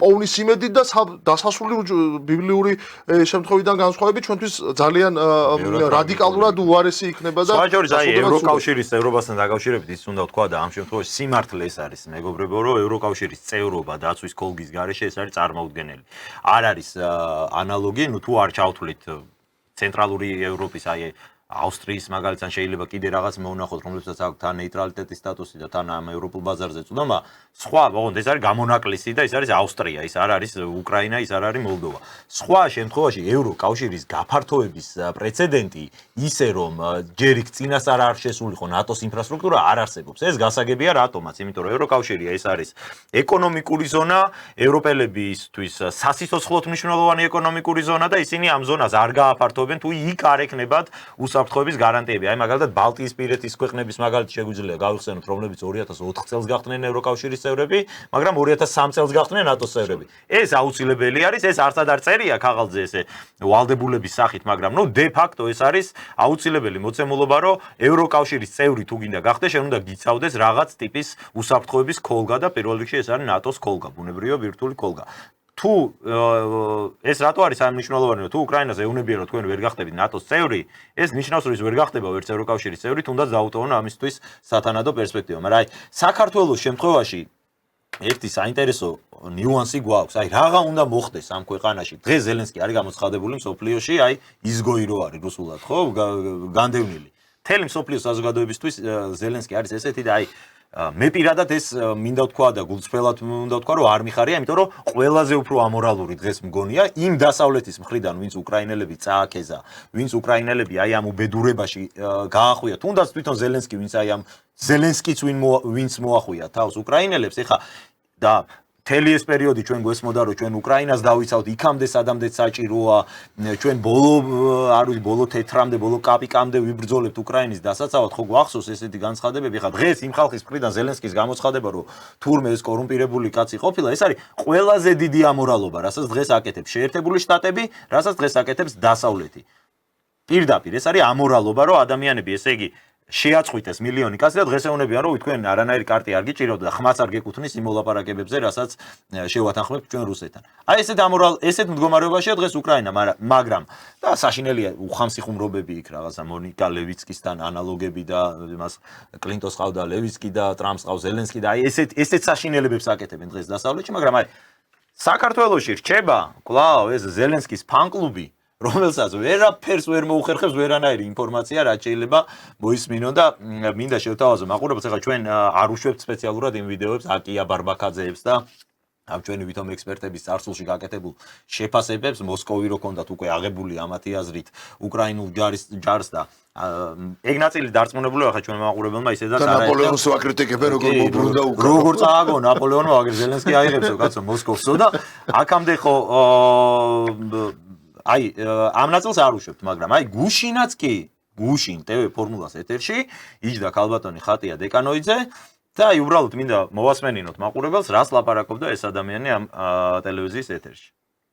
ეხლა რაც შეეხება კორუფციულ სკანდალს, ხო, იქ რაღაც ბევრი რამ წავეკითხე, ბევრი ეხლა არ ძალიან ბევრმა ადამიანმა იცის უკრაინაში დამოვლენები, მაგრამ ყოველ შემთხვევაში, როდესაც ქოცების აჟიოტაჟი არის ხოლმე სოციალურ ქსელებში, ჩვენ უნდა გვახსოვდეს არა, გასახარი რა არის და თავს ადარებენ ხოლმე ჩვენ ხო წინ ვართ. ჩვენ ხო წინ ვართ კი არა. უკრაინაში არსებობს ორი უმნიშვნელოვანესი ინსტიტუტი. ეს არის ანტიკორუფციული ბიურო და ეს არის SAPI, ანტიკორუფციული პროკურატურა, ეს არის საგამოძიებო ჟურნალისტები, ეს არის სამოქალაქო საზოგადოება, რომელიც არის ძალიან მრავალფეროვანი და ძალიან ძლიერი ომის მიუხედავად და აქ საქართველოში ეს ყველაფერი ჩაკლა და მოკლა და ცდილობს რომ ბოლომდე მოკლას ბიძინა ივანიშვილმა, რამაც იმუშავა. ჩვენ გვახსოვს კარგად, როდესაც პრეზიდენტმა ზელენსკიმ მოინდომა გარკვეულწილად რომ პრეზიდენტის ადმინისტრაციის კონტროლი ყოფილიყო საფრთხე და ნაბუჯზე, ხო? ამას პირველი შემთხვევა იყო დიდი. ეს იყო ძალიან სერიოზული შემთხვევა, როდესაც ჩვენ საერთაშორისო თანამეგობრობის და უკრაინელების და უკრაინული სამოქალაქო საზოგადოების ძალიან სერიოზული, ასე ვთქვათ, წინააღმდეგობის ფონზე დემოკრატიულმა ინსტიტუტებმა იმუშავა. ომის პირობებშიც გაცილებით მეტი დემოკრატია სამოქალაქო მონაწილეობის თვალსაზრისით, ვიდრე ამიტომ ეს აჟიოტაჟი ყველაფერი. რა ვიცი, მეგობრებო, აი რა კომენტარი უნდა გავაკეთოთ. ხატია დეკანოიძე თავის თანა მოაზრე ჟურნალისტებთან ერთად, თუ ჟურნალისტები ხატია დეკანოიძესთან ერთად ქართულ საზოგადოებას დღემდე უმტკიცებენ, რომ უკრაინაში დემოკრატია ყვავის. ქვეყანაში, სადაც ზელენსკიმ გააუქმა პოლიტიკური პარტიები, აკრძალა მედია საშუალებები პირდაპირ, აი ეს ძალის გამოყენებით აკრძალა. ქვეყანაში, სადაც ხმის ამოღებაც კი კადრები ყოველდღიურად უკვე აღარ იმალება, ვრცელდება, რა ფორმებით ხდება მობილიზაცია. რა უქნა ეკლესიას. მაგალითად, რა უქნა ეკლესიას. შევიდა როგორ? პირდაპირ დიქტატურა დაამყარა და ამას აპრავებს ბრჭყალებში, იმითი რომ ომი მაგ და აბა რა გავაკეთო. ეს ხალხი დღეს ქართულ საზოგადოებას თანიმომ წაგებს. და ეს ხალხი დღეს ქართულ საზოგადოებას კიდევ აჯერებს, რომ უკრაინაში დემოკრატია ყვავის, ხალხო, იქ რა სახელმწიფო ინსტიტუტები თურმე სწორად მუშაობენ, დემოკრატიული ინსტიტუტები სწორად მუშაობენ უკრაინაში და რა ენაღვლება უკრაინას, აი ესეთი მაგარი დემოკრატია აქვს ზელენსკის პირობებშიო. მე არ ვიცი, აი საინტერესო იქნება შენი მოსაზრება, შენი კომენტარი, რატო იცი მე რა რას გულისხმობ, რომ ეს არის ხალხი, რომლებსაც მათ შორის საქართველოში პოლიტიკოსობაზე აქვს პრეტენზია, ისინი გეგმავენ და აპირებენ და ესეთი გეგმები აქვს ყოველ შემთხვევაში, რომ ადრე თუ გვიან უნდა იყვნენ ჩვენი ქვეყნის ხელისუფლებაში და აი მათი ადეკვატურობის ხარისხი არ ვიცი, ამ ვიდეოდან მე მგონი ყველაზე უფრო თვალნათლივ ჩანს, როდესაც ესეთი განწყობა დღეს კეთდება. 3 წლის წინ შეიძლება გეთქვა, რომ ადეკვატური კომენტარიაო, იმიტომ რომ მაშინ არავინ არაფერი არ ვიცოდითო იძახით, მაგრამ აი დღეს რო ამას იძახი ისევ ეხა არ ვიცი რა შეიძლება, როგორ შეიძლება შევაფასო. ნუ ახლა რაღაცებში შეიძლება ჩვენ ძალიან უგაუბრაზდები. შეიძლება დემოკრატია ყვავის ფიქრობს, რომ მას პირადად რაიმე ბიზნესი აქვს იქ და ჩვენ ვიცით, რომ მას დიდი კავშირები ჰქონდა ყოველთვის უკრაინაში. მეცაც გეტყვი, მე მგონი აქედან ის წავიდა პირდაპირ იმ ხელა თანამდებობაზე იყო, რაც აქ კიდე უფრო ის ხა, სად 3 მილიონი ქვეყნის პოლიციის აკადემიის უფროსი რო ხარ და სად, რა ქვია, 53 მილიონი. ხო, ეხლა ხო წარმოგიდგენია. შეიძლება რაღაც ბიზნესები აქვს, რომელიც დღემდე იქ ეს ბიზნესი შენარჩუნებულია. ჩვენ ეხლა ვიცით, ხო, ეხლა ბოლოს და ბოლოს კაი ხნის განმავლობაში იდებოდა და იდება დღემდე უკრაინის ეგრეთ წოდებული კლუბებიდან, პაბებიდან და რაღაცა მაპატია და ტუსოვკებიდან ვიდეოები იდებოდა, ჩვენ ამას ხედავთ და ამაზე ადრე რომ ვაკეთებთ ჩვენ კომენტარს, ესე იგი რას არ გვეუბნებოდნენ, რა თურმე მარტო ჩვენ ვყავართ ნამყოფი მარტო მხოლოდ რუსეთში.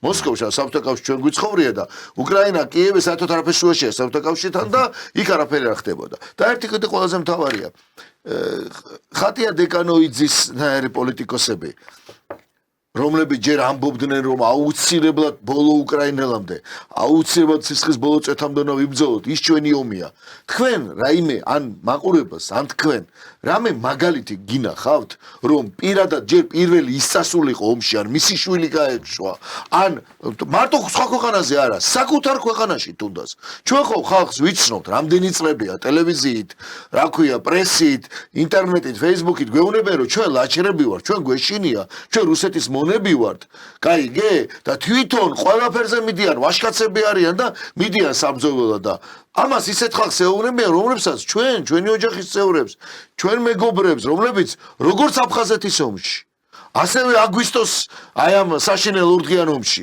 იქ წინახაზში იყვნენ და იბრძოდნენ იმ რუსეთთან რომელიც მაშინ უშუალოდ პირდაპირ პირველივე ხაზზე ჩანდა თუ ვის ვერ ბრძოდით ხა მიშას გამო სისროლის გამო ვებრძოდით თუ რა ქვია მაკეინის მაშინ ხო ამერიკაში რო პრეზიდენტობა უნდოდა ეს კიდე სხვა საქმეა ხატია დეკანოიძეს არც ერთხელ არასოდეს მისგან ამ დედობის მაგალითი რაიმე რომ მოგვიწოდებს რა ქვია შვილების გაგზავნაზე და ასე შემდეგ თვითონ წასვლაზე რომ გადაეფარება ყველა ახალგაზრდას და ასე შემდეგ დემოკრატიაზე ლაპარაკობს რომელ დემოკრატიაზე ლაპარაკობს იქნებ გითხრას აქ რასაც აკეთებდა რა ქვია მის თანამდებობაზე რომელსაც პირადად სააკაშვილმა დანიშნა ხო და იყო აქ პოლიციის აკადემიის რექტორი და გადავიდა იქ წავიდა და მე მახსოვს მაშინ რა პერიოდი იყო მაშინ ჯერ ომი არ იყო დაწყებული რა ხდებოდა უკრაინაში დიდი ბოდიშით მაგრამ როგორი სერიოზული მაყუთი იშოვებოდა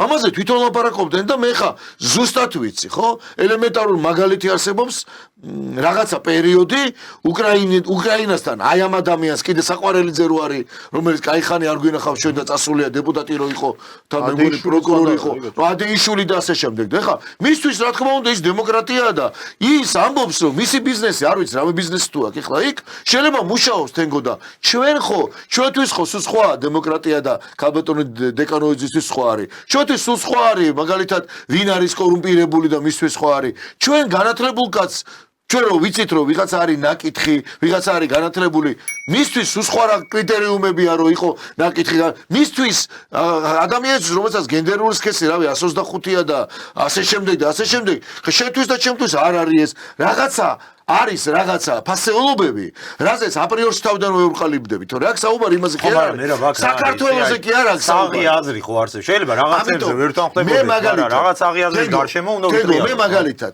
ამ ადამიანისგან, აი ესეთი ადამიანებისგან, პოლიტიკოსებისგან ვამბობ. პირადად ადამიანზე რაზეა ლაპარაკი, არასოდეს ღმერთმა დაიფაროს, მე პირადად რომ ეხა რომელსაც რა ქვია დედა ყავს, და ყავს, ქალიშვილი ყავს და ასე შემდეგ და ზოგადად ვიცით რას ნიშნავს, ხო?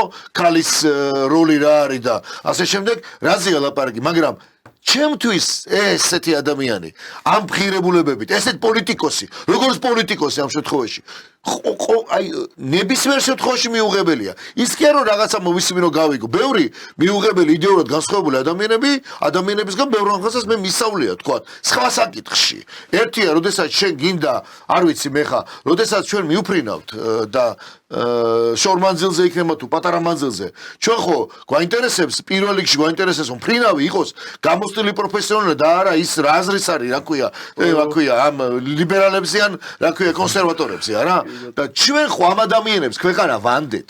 კაიხანი ამ ადამიანებს ხო ქვეყანა ხელისუფლებაში იყვნენ და შენ წარმოგიდგენ ეხლა მისთვის და თან კიდე ყველაზე მთავარი რა დაგვავიდეს ყოველთვის ვამბობდი ამას აი სააკაშვილის ნათელი მაგალითი იყო პირველივე დღეს ჯერ გაიქცა ამ ქვეყნიდან და იქ სხვა ქვეყნის მოქალაქეობა მიიღო და ეს ქალბატონი დეკანოძე რავი ისე როგორ გახდებოდა იქ ალბათ მოქალაქეობა მიიღო ხო ისე როგორ იმუშავებ უკრაინაში მაგრამ ნებისმიერ შემთხვევაში ხო რაღაცა დათმო და ეხლა ამ ადამიანებისგან რა უნდა მოიღოთ თან კიდე ჩვენ არ გავუშვით ის მთელი კასკადი რეებს ლაპარაკობენ საერთოდ ზოგადად რას ლაპარაკობდნენ რუსეთი ომს მოიგებს რუსეთთან ჩვენ მასე აი მაგ ჟანგიანი ტანკები და აი ამ ლოგიკით ჩვენ გავიარეთ ეს 2 დღე საშინელი დღე და დღემდე თუ რამე ანტირუსული კამპანია მიდის სწორედ ამაზე. თორე იმაზე კი არა რაღაცა თქვათ მართლა ძლიერი რაღაც საკითხში. მე ყოველთვის ვამბობდი და სულ მომყავს მაგალითი. დღემდე ისტორიის აი სერიოზული ანალიტიკოსები ვინც არიან, ისტორიის ცოდნები ვინც არიან, პოლიტოლოგები ვინც არიან, მოწონს თუ არ მოწონს, მეტის ლიბერალები მეტიწილი. როდესაც მიდის რაიმე საუბრები დიპლომატიაზე, ქვეყნების დიპლომატიის წარმატებებზე ის ლიბერალები სხვათა შორის და ძალიან ნაკითხი და მცოდნე ადამიანები რომლებიც ლექციებს კითხულობენ ვერ იტანენ ფიზიკურად ვერ იტანენ რუსებს რუსს და ასე შემდეგ და განსაკუთრებით პუტინს ყოველთვის ამბობენ რომ ერთადერთი რაც რუსებს ისტორიის მანძილზე ყოველთვის ბადალი არ ყავდათ და იყვნენ ბევრი პრობლემის მიუხედავად ჯარში კორუფცია და ასე შემდეგ დიპლომატიაში ეს ხალხი იყვნენ და არიან დღემდე რაღაცა დიდ სკოლას წარმოადგენს. ეს ხო ჩემი სიტყვები არაა და დაჟე ესენიც კი ამ რაციონში, ამ დისკუსში ვერ შემოდიან, ანუ აღიარება უჭით რომ თქვას ახლა ლევონ ბერძენიშვილის ლოგიკა ნახე რა არის რა. ესე იგი დოსტოევსკი მისთვის დოსტოევსკიზე რას ამბობ, კაცო?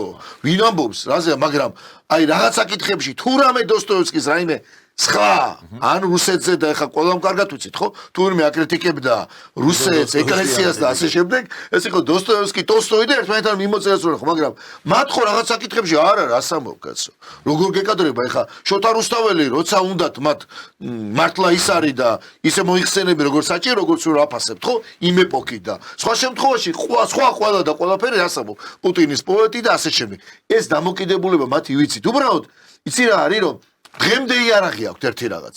აი დღემდე აქვს იარაღი, რომ ესე ტელევიზიაში დაჯდებიან. რაც არ უნდა იყოს თენგო. ჩვენ ახლა დიდი მადლობა რაზეა ლაპარაკი ინტერნეტ სივრცეში ვიყავით, თავისუფალ აღზე გავდივარ და სამეფო აღზე, სადაც კიდევ ერთხელ დიდი მადლობა ბატონ გიას და საერთოდ მე პატრონეებს ყველა შემთხვევაში, მაგრამ მათ კიდე დღემდე იარაღი აქვს. ჩვენ რაც არ უნდა იყოს, რასაც ჩვენ ახლა ვლაპარაკობთ, ჩვენ ხომ გჯელობთ რაციონალურად. ჩვენ ხო არ დაგისვამს კითხვა. ჩვენ რესურსი არის შეზღუდული. ხო, შეზღუდო. მათი სწორედ წავა იქა, დაჯდება თქვა ფორმულა თუ სხვა ტელევიზიებია, ხო? მათი რესურსი დიდია. ფინანსური რესურსი დღემდე აქვს. ხატია დეკანოიძეზე. მე მაგალითად, როცა სამართლიანობის ადგენაზე როცა იყო საუბარი. სამართლიანობის ადგენაში მარტო იმას კი არ ვითხოვდი 2012 წელს არ მიან შენ თენგო, რომ რაღაცა მაინც და მაინც მუხლობრივად, ფიზიკურად დაიჭერდა ვისაც რა უსამართლოდ ქონდა ფულები ნაშოვნი. უზარმაზა რო გაძარცვეს ქვეყნები, სამინისტროები და არ ვიცი მე. ბიზნესები რა აღარ იყო. იქ ფულადი ანაზღაურების დაბრუნებაზე არ არის? ამას ვამბობდი ცუდა. დღეს მათ ეს რესურსი აქვს. ნებისმიერი ტელევიზია, რომელიც დღეს შენარჩუნდა და შენარჩუნებული აქვს. ნახე რა რესურსით იკვებებიან. როგორი კამერები დევს იქ, როგორი აპარატურა. ჩვენ ძალიან კარგად ვიცით დღეს რა ჯდება და როგორ ჯდება და ყველაზე პირველი თავიდანებო. კაცო ხელისუფლება რო შეიცვალა პირველ რიგში ვალები ჩამოაწერეს ხო ამ ტელევიზიებს კი ამნისტია გამოცხადდა ეს ხო ეხლა გრძალავენ ცოტნე მე მესმის და მე იცი შენ კარგად მე როგორ ველოდები აი ამ მართლა მაგრამ იმიტომ კი არ ველოდები რაღაც გული მოვიფხავ და ისა მაგ რა ქვია ეგრეთ წოდებული შურიძიება მაკავშირებს ან და სააკაშვილთან ვიღაცასთან. მე მინდა რომ სამართლებრივად რაც როგორც ხდებოდა და როგორც ხდება, იცი, კომპენსაციაზეა საუბარი და ის უნდა დახარჯულიყო სხვა ადამიანებთან და სხვა რაღაცა, თუნდაც სხვა ტელევიზიებში გაენაწილებინათ. ფული ჩამოერთვათ, გახსოვს მიშა სააკაშვილი, რო გავარდა და წყნეთში სახლი რო წაართვა ვიღაც ქურდს და იმ პოლიციას გადასცა. ჯერ ის პოლიციის ჯერ როგორ გადასცა, კარგად ვიცით, მაგრამ საჩვენებითი და მოჩვენებითი არ უნდა იყოს, იცი, გამოხვიდე და სანახაობრივად ქნა. ზუსტადაც ეს არის სამართლობის ადგენა, რომ იმას დაბრუნებოდა, ჩამორთმეოდა, დასაბუთებული იყო ოღონ. დღემდე ყადაღავერ და ადეს ქალბატონ გიული ალასანიას. და ყადაღების თემა ისეთი საშინელებაა სხვა ადამიანებზე, არავინ არ იცის კიდე. და დღემდე ისეთ ადამიანებს აყადაღებენ და რა ვიცი, რას აშვებიან და გიულია ასანიას და მის ოჯახს გაგიგიათ რომელიმე ბიზნესი გაჭერებული, რომელიმე შენობა ვერ ართმევენ დღემდე შენობას, არ ვიცი მე, როგორ რა თუნდა ამას ის, რა ქვია, მე რას მიფიქრებ, რომ უი ეს დამნაშავე და წასართო. ჩვენ კარგად ვიცით ისედაც. მე მეკითხები კიდე შეიძლება თუ არაო? აი ამაზეა საუბარი. იმიტომაც გამოვა დეკანო, ხო? იმიტომაც გამოვა დეკანოიძე, მისნაერები ფორმულას ტელევიზიაში დაჯდებიან და იქიდან კიდე მორალს აგიკითხავენ, რომ უკრაინაში დემოკრატიაა და ჩვენ ვართ რუსეთის მონა პროპაგანდისტი ჟურნალისტები. ორი სიტყვა მინდა. კი ბატონო, ჩაამატე და უნდა გადავიდე. რატო თქვი რომ ეხა ამათ აგზავავენ და მოგშორდებიან ეს ყველანი გასაგებია, მაგრამ პრობლემა მე არა, კი კაცო. ფიზიკურ მოშორებაზე არ არის. არა, ეს სხვა რაღაც თქვა მინდა. ესენი აგზავავენ ალბათ, რა ვიცი, ხო თქვენს რაც დაგვიანოს სარჩელი შეიტანეს და აგზავავენ და რა ვიცი მაგრამ თავარი პრობლემა რა არის, რატომ ისი თქმა მინდოდა რომ ჩვენ ხო გავხსენე, კაი, ტევპილოიზზე ვისაუბრეთ და ფორმულაზე და ამაზე უკრაინელები და რაღაცა თავიდანვე, მაგრამ ეხლა მაშინ გავიხსენოთ იმედზე რა განსხვავებული რამე ხდება და ორი რო დაიწყო. ძლივ ჩამოხსნეს ის უკრაინის დროშა და რა ვიცი, საქართველოს თავობა ორი თვის წინ გენერატორები გაუგზავნა უკრაინას და სამხრივი მეგობრობის რეჟიმში ურჩებოდა. პლატონური სიყვარული ერთი გადაცემა იმედზე. აი, რა ვიცი, ჩემი დიდი პატივისცემის მიუხედავად და დღემდე რა ფერებშია დროშა გამოტანილი და იგივე თუ ამას რა შეიძლება თორე ესენი გავიგეთ ან აიგზალებიან ან მოშორდებიან, მაგრამ ხელისუფლება აქეთ უარესია შეიძლება ხელისუფლებაში ვინც არის იმას რა შეიძლება. იმიტომ რომ აქ საკითხს უნდა დაუბრუნდეთ საქართველოს რა ბედიელის ეხა ამ ყველაფრის მე, მაგრამ უბრალოდ აი ეს თვითონ კონკრეტულად უკრაინის რეგულარული მიმდინარე მოვლენები რომ ამოვწუროთ, კიდევ ერთი ვიდეო მინდა ვაჩვენოთ მაყურებელს. კი ბატონო, და მე უბრალოდ ერთი კითხვა მაქვს, მით უმეტეს საქართველოს და მიმართებაში. ამის შემდეგ აი ამ ვიდეოს ჩვენების შემდეგ უკვე გადავიდეთ საქართველოს საკითხზე. ეხლა მე მინდოდა უბრალოდ მე თქვენთვისაც, მე მგონი თქვენს არ გინახავთ ეს ვიდეო, JD Vance-ის ვიდეო არის, აი აქ ხომ მიდის მსჯელობა, აქეთ ნახევარსფეროში, რა არის სამართლიანი, რა არის უსამართლო, როგორ იქნებოდა სწორი რა. აი მე მინდა უბრალოდ ალბათ ეს ვიდეო არის საუკეთესო ილუსტრაცია იმისი, იქით ნახევარსფეროდან როგორ ჩანს ეს ყველაფერი იმათთვის რა არის პრიორიტეტი და აი რომ არასდროს არ შეიძლება ჩვენ ვიხელმძღვანელოთ იმათი დღის წესრიგით და რაღაც პროგნოზები და გათვლები გქონდეს აი ეს ხალხი რას როგორ ისინი საერთოდ სხვანაირად ხედავენ აქეთ მიმდინარე პროცესებს და ეს ბუნებრივიც არის ხა მართლა იქით ნახევარსფეროში რომ ომი მიმდინარეობდეს რომელიც ჩვენ სერიოზულ პრობლემას გვიქმნის იქ ეხა სამართლიანობაზე უსამართლობის გარჩევას გვარ დავიწყებთ იქნება პრიორიტეტი რომ რა შეიძლება მალე დამთავრდეს კაცო რაში გვაინტერესებს აი დაახლოებით ეს განწყობები ჩანს სწორედ JD Vance-ის პოზიციაში მოდით გავუშვათ ესეც და მოვასმენინოთ მაყურებელს გახდება ნათელი რა არის ამ შემთხვევაში ამერიკის ელიტის მთავარი მიზანი. რატომ არ წყვეტენ რუსები და უკრაინელები ერთმანეთის ხოცვას და არ იწყებენ ერთმანეთთან ვაჭრობას? უკრაინამ და რუსეთმა ომის წარმოების ნაცვლად ერთმანეთთან უნდა ივაჭრონ და კულტურული გაცვლები განახორციელონ. ეს არის დონალდ ტრამპის ფუნდამენტური შეხედულება ამ საკითხზე. ამჟამად 8 სამშვიდობო შეთანხმება გვაქვს. მე-9 და მე-10 შეთანხმებაზე ვმუშაობთ. ვფიქრობ, რომ ტრამპი თუ მე-10-ს მიაღწევს, მხოლოდ მათემატიკური ჰარმონიის გულისთვის. მე-10-ს თუ მიაღწევს, დონალდ ტრამპს ნობელის მშვიდობის პრემია უნდა მიენიჭოს. აი, რამდენად ადეკვატური შეიძლება აქედან ეს ჩანდეს, რომ ადამიანი საუბრობს, რომ აი როგორ იცი მათემატიკური ჰარმონიისთვის აგერ 9 ომის ვამთავრებთ, ბარემ მე-10 ხوار დავამთავროთ, რომ ის კაცი ავიდეს გამახსენდა. გოლებს რომ ატანიებენ ფეხბურთელი ერთმანეთს, აი რაღაცა დაჯილდოების დროს უნდა რომ კიდე ერთი გოლი რო და რომ უთმობენ რა. დაახლოებით ეს არის, ანუ ეს რატო გავუშვით, რომ აქ სერიოზული გაყვანეს ბომბარდირი გავხდარი. აქ რო ჩვენთან სერიოზული მსჯელობა მიდის, აი მართლა და ყველასთვის მტკივნეული საკითხი არის, არა მხოლოდ უკრაინისთვის, ევროპისთვისაც, ჩვენთვისაც და გასაგები არის. აი იქ ამ ყველაფერს უყურებენ, რომ მათემატიკური ჰარმონიისთვის მოდი მე-10 ომის დავამთავროთ, რომ მე ტრამპმა მიიღოს ნობელის პრემია. მისთვის ეს არის რა პრიორიტეტი, აი აქ მართლა თან გამოცხადებული აქვს უნდა ამ გაუჟუჟიათ ერთმანეთი რუსებს და საერთოდ ნაკლებად აინტერესებს 20 ციფრი 20 არ მოსულს სწორედ რაც დაისხება და მე დამთავრაღო ვერ გავიგეთ დედამიწაზე ვერავინ მაგრამ ამათმა იციან და 8 გვაქვს უკეო და აგერ ეხა ორომსაც მივამთავრებს და ეგ არის ნობელის პრემია გარანტირებული აქვს სამწუხაროდ ჩემი აზრით და ალბათ ამაში უკვე ევროპელი ლიდერებიც გვეთანხმებიან რომ ტრამპისთვის და ტრამპის ადმინისტრაციისთვის ამ შემთხვევაში აი კონკრეტულად ეს რომ ტრამპმა მიიღოს ნობელის პრემია გიჟივით არის ამ ნობელის პრემიაზე. აი ეგ რომ მიიღოს, ეგ არის მნიშვნელოვანი, თორე სამართლიანი რა იქნება უკრაინელებისთვის და რამდენი სისხლი დაიღო, ეგ არის მე-1000 ხარისხოვანი იქით ნახევარსფეროში და იქიდან არის და იყო კიდევ. არის, იყო და მომავალშიც არა, იქნება. იმათ ხო ჯობია, ხო ყურე, ბაიდენისთვისაც მე-10 კიდე მე-მილიონი ხარისხოვანი იყო, დაიწყო ომი, გაწყვიტა იგუნა ეს ამთავრებს მაინც. ჯობია, ამ მოტივაციით ამთავრებს იმოდა და ის უნდა ნობელი უნდა თუ რაც უნდა ამთავრებს იმოდა ხალხი აღარ მოხვდება და იმან დაიწყო.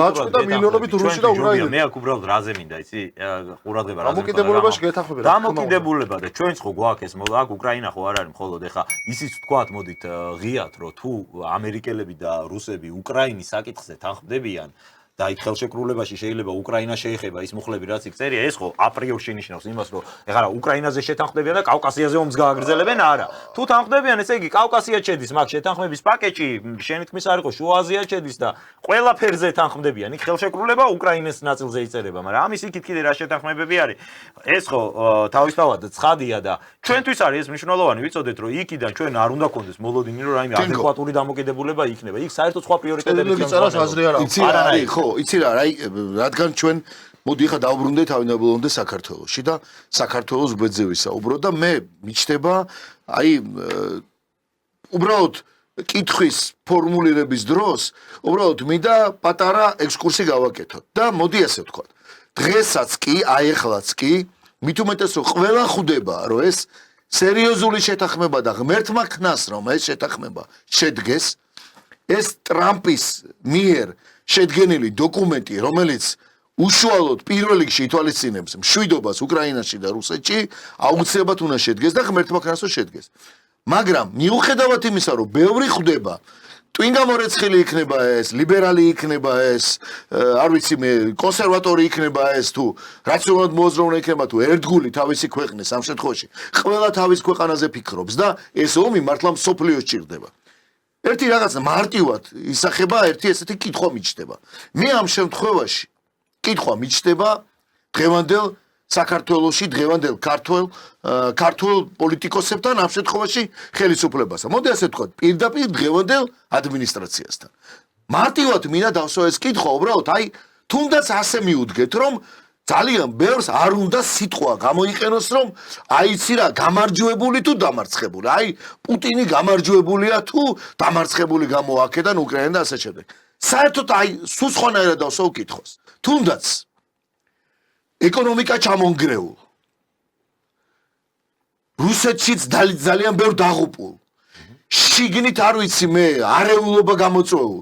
სანქციებში მყოფ, სახელგატეხილ სოფლიო დონეზე რა ვიცი დასანქცირებულს ჰაგას სასამართლოს მიერ გამოტანილ განაჩენ დაიამ ყველაფრის აი ყველაზე ცუდი რო წარმოვიდგინოთ დამარცხებულ კი არა გაუბედურებულ რუსეთის ხელისუფლებასთან და მის პრეზიდენტთან პუტინთან რომლისთვისაც ეს თუ ესე შედგა და ღმერთმა ქნასო ესე შედგეს გამოდის ეს კაცი იმ აი ამ ყველა ჩამონათვალე რაც მე ვთქვი გამოდის ეს კაცი ამ ხელშეკრულებით გამარჯვებული იმიტომ რომ პრიორიტეტები ვიცით რაც არის იქ ხო რაც არის პრიორიტეტები მე მაინტერესებს აი სწორედაც აი ამ შეთანხმების მერე შვიდობა როცა იქნება ამ ორ ქვეყანას შორის როდესაც ეს ტრამპის ხელშეკრულება ძალაში შევა ეს ომი მორჩება დღევანდელი საქართველოს ადმინისტრაცია პრემიერ-მინისტრი, საგარეო საქმეთა მინისტრი და სხვა ყველა დანარჩენი უწყება როგორ აპირებს და რას აპირებს რუსეთთან ურთიერთობაში. ძალიან სწორი კითხვაა, დროული კითხვაა მერაბ და ჩემი აზრით ეს არის ერთ-ერთი უმნიშვნელოვანესი და საკვანძო ჩვენ თქვით კიდეც რომ თუ აქ საუბარი მიდის უკრაინასთან უკრაინის საკითხზე შეთანხმებაზე, ეს იგულისხმება ავტომატურად რომ ისინი თანხმდნენ მოლდოვაზეც და საქართველოსაც, ხო ეხა და არასწორი იქნება ჩვენ ჩავთვალოთ რომ ეხა უკრაინის საკითხზე მოაგვარებენ ერთმანეთთან გაარკვევენ ურთიერთობას, მაგრამ სამხრეთ კავკასიას საომრად და გასაყოფად დაიტოვენ არა. იქ თუ შეთანხმდებიან ამაზეც თანხმდებიან ესე იგი.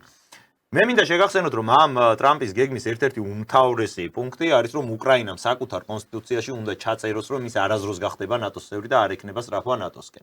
ამის აპირისპიროდ ჩვენ გვიწერია კონსტიტუციაში უკვე გვიწერია 78 მუხლი ხო გრაფიკას რეჟისორს რომ გაუშვას და მაყურებელიც გაეცნოს აი რა მუხლზე არის ამ შემთხვევაში საუბარი.